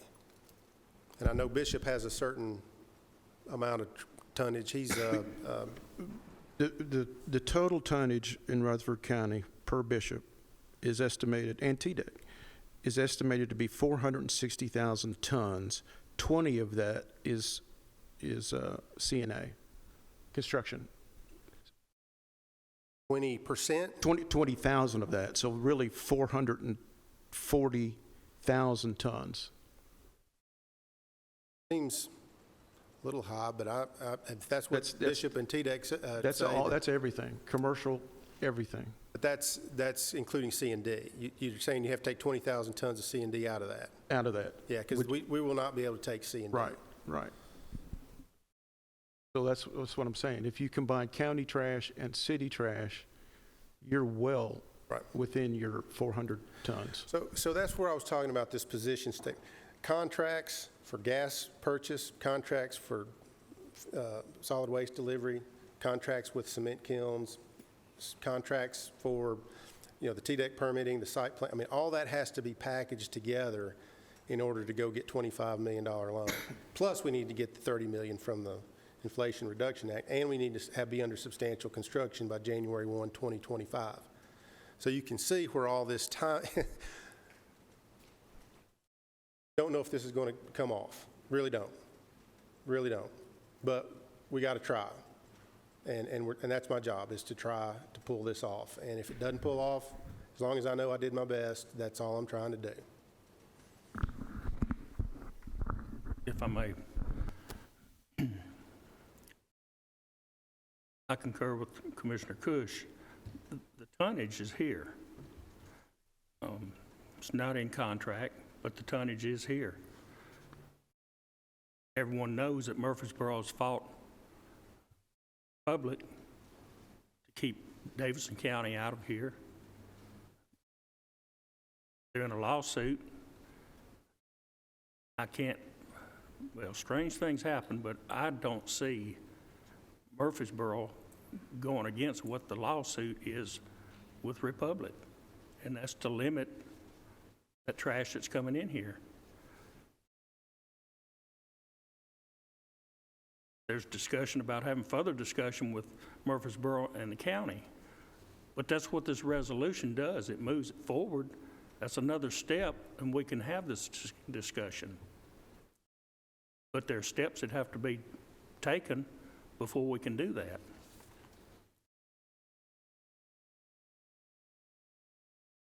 If there are no other questions for Mr. Gore, we'll have the resolution.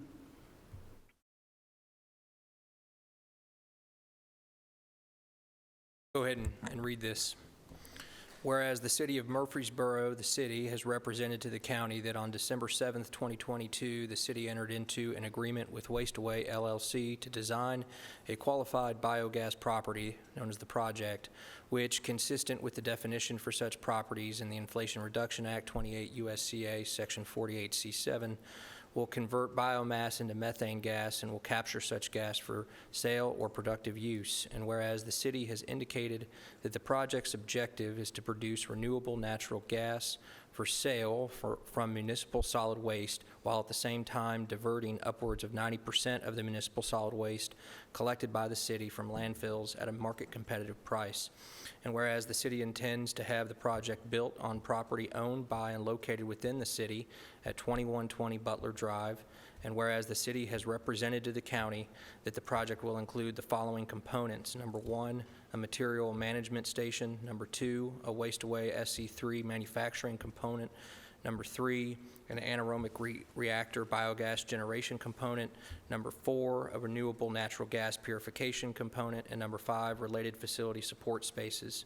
And whereas, based on the information provided to the county by the city, the project constitutes a solid waste processing facility subject to regulation by the Tennessee Department of Environment and Conservation, TDEC, under the Tennessee Solid Waste Disposal Act as amended and codified at Tennessee Code Annotated 68-211-101 et sec, and the related implementing regulations adopted by TDEC, specifically Chapter 0400-11-01 of the Rules and Regulations of the State of Tennessee. And whereas, pursuant to Rule 0400-11-01-.02, the project cannot be operated without a permit from TDEC. And whereas the city retained the engineering firm Griggs & Maloney to prepare the city's notification for permit by rule, the permit application, in accordance with Rule 0400-11-01-.02, a copy of said permit application being attached hereto as Exhibit A. And whereas, because the city adopted the Jackson Law, Tennessee Code Annotated 68-211-701 et sec, the Jackson Law, in December 2016, and the county adopted the Jackson Law in November 2005, TDEC will not evaluate the city's permit application unless and until both the Murfreesboro City Council and the Rutherford County Commission have approved the use of the 2021 Butler Drive property for a solid waste processing facility. And whereas Griggs & Maloney certifies that the permit application meets the requirements set forth in Rule 0400-11-01-.02, and whereas the project does not require any financial contribution from the county, now therefore be it resolved by the Rutherford County Board of Commissioners that based upon the representations and information provided by the city and the information, the engineering firm Griggs & Maloney in the city's permit application, it hereby approves the use of the 2120 Butler Drive property for a solid waste processing facility for purposes of the Jackson Law, Tennessee Code Annotated 68-211-701 et sec, and Chapter 0400-11-01 of the Rules and Regulations of the State of Tennessee, subject to all City of Murfreesboro planning and engineering design requirements, approval of financing by the Murfreesboro City Council, and approval and permitting by TDEC. Resolved this blank day of blank 2023. Mr. Chairman, I make a motion to approve the resolution as read. Motion to approve. I will second that. And a second. And Commissioners, part of my approval is this was crafted to meet the Jackson Law, and I think that is an exhibit to this, Exhibit A or A. And so this meets the Jackson Law requirements. It allows the due process to begin so the city can get to possibly a no. I think a lot of evidence suggests they'll get to a no as opposed to a yes. And secondly, I think this needs to be separated from our other requirements that we may place on the county. I would urge us to, between now and commission, if this passes, that we look for some other vehicle to limit out-of-county trash, or if it's an interlocal agreement or any kind of device that's contractual in the minutes, on paper, contract, however we want to do it, separate those burdens on the city from this. This is just a Jackson Law crafted item that Griggs & Maloney has crafted to precisely meet the Jackson Law standards. So I would urge approval of this and publicly state that I'll support all of us in finding a way to put restrictions on this contract through collaboration with the city. Mr. Dodd, I don't know if you've ever owned a horse, been around a horse, but once you open the gate and the horse is gone, it's too late to shut the door. That contract says nothing about any limitation we can do for them bringing in out-of-county trash. You are correct. This isn't a contract, it's a resolution. And its only purpose here is the Jackson Law states that a resolution with these specific bullet points have to be in it. So that was crafted to succeed. if we want to create any other type of motion, any other type of vehicle, to place a contractual commitment to the city on out of county, this simply isn't the vehicle, is all I'm trying to say. This is a resolution to meet the Jackson Law requirements. If this does pass, then I'm sure the chairman would entertain a motion to make the city accountable to some other elements. So I would ask us to consider that. And lastly, the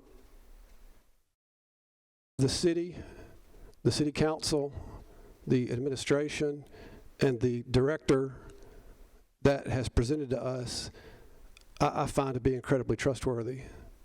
Unlike other out-of-town and other out-of-state industries that might come through, this is, I think this is a collaboration between people of the same goals. And I think they'll entertain, as Darren just said, any limitations.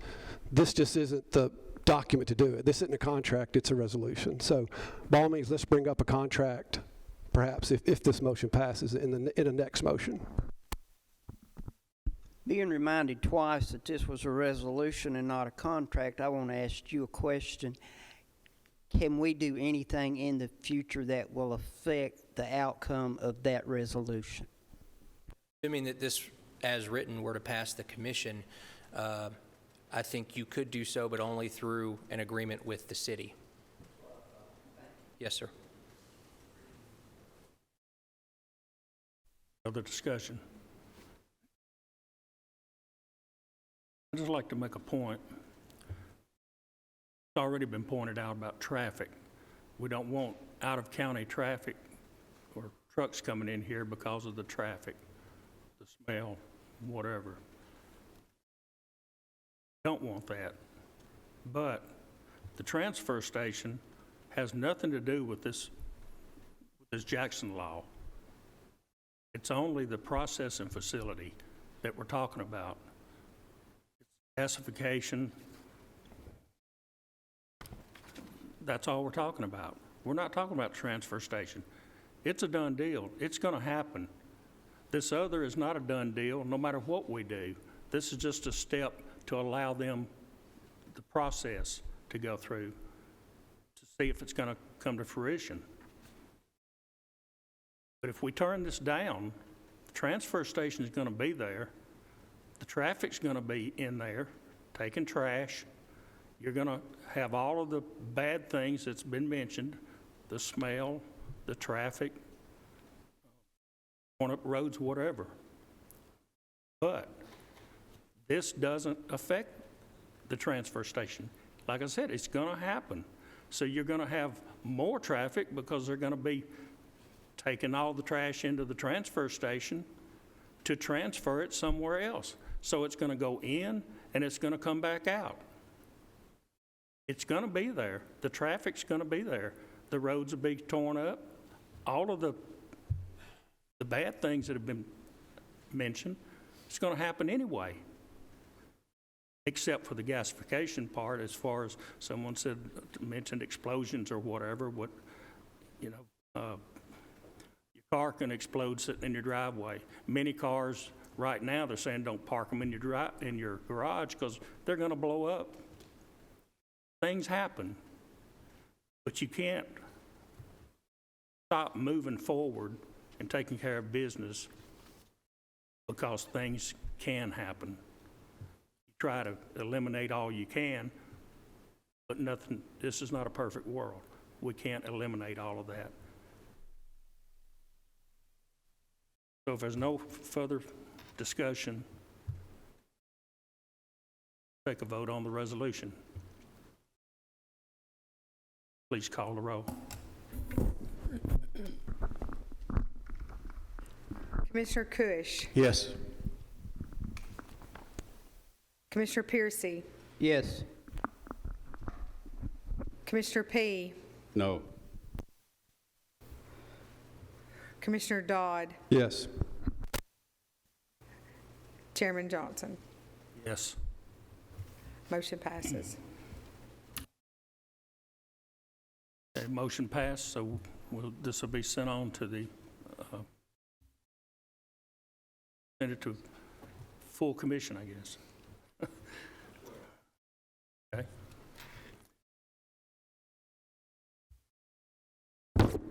Sorry.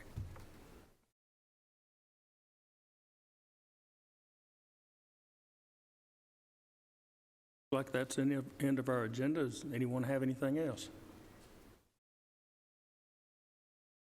Comments?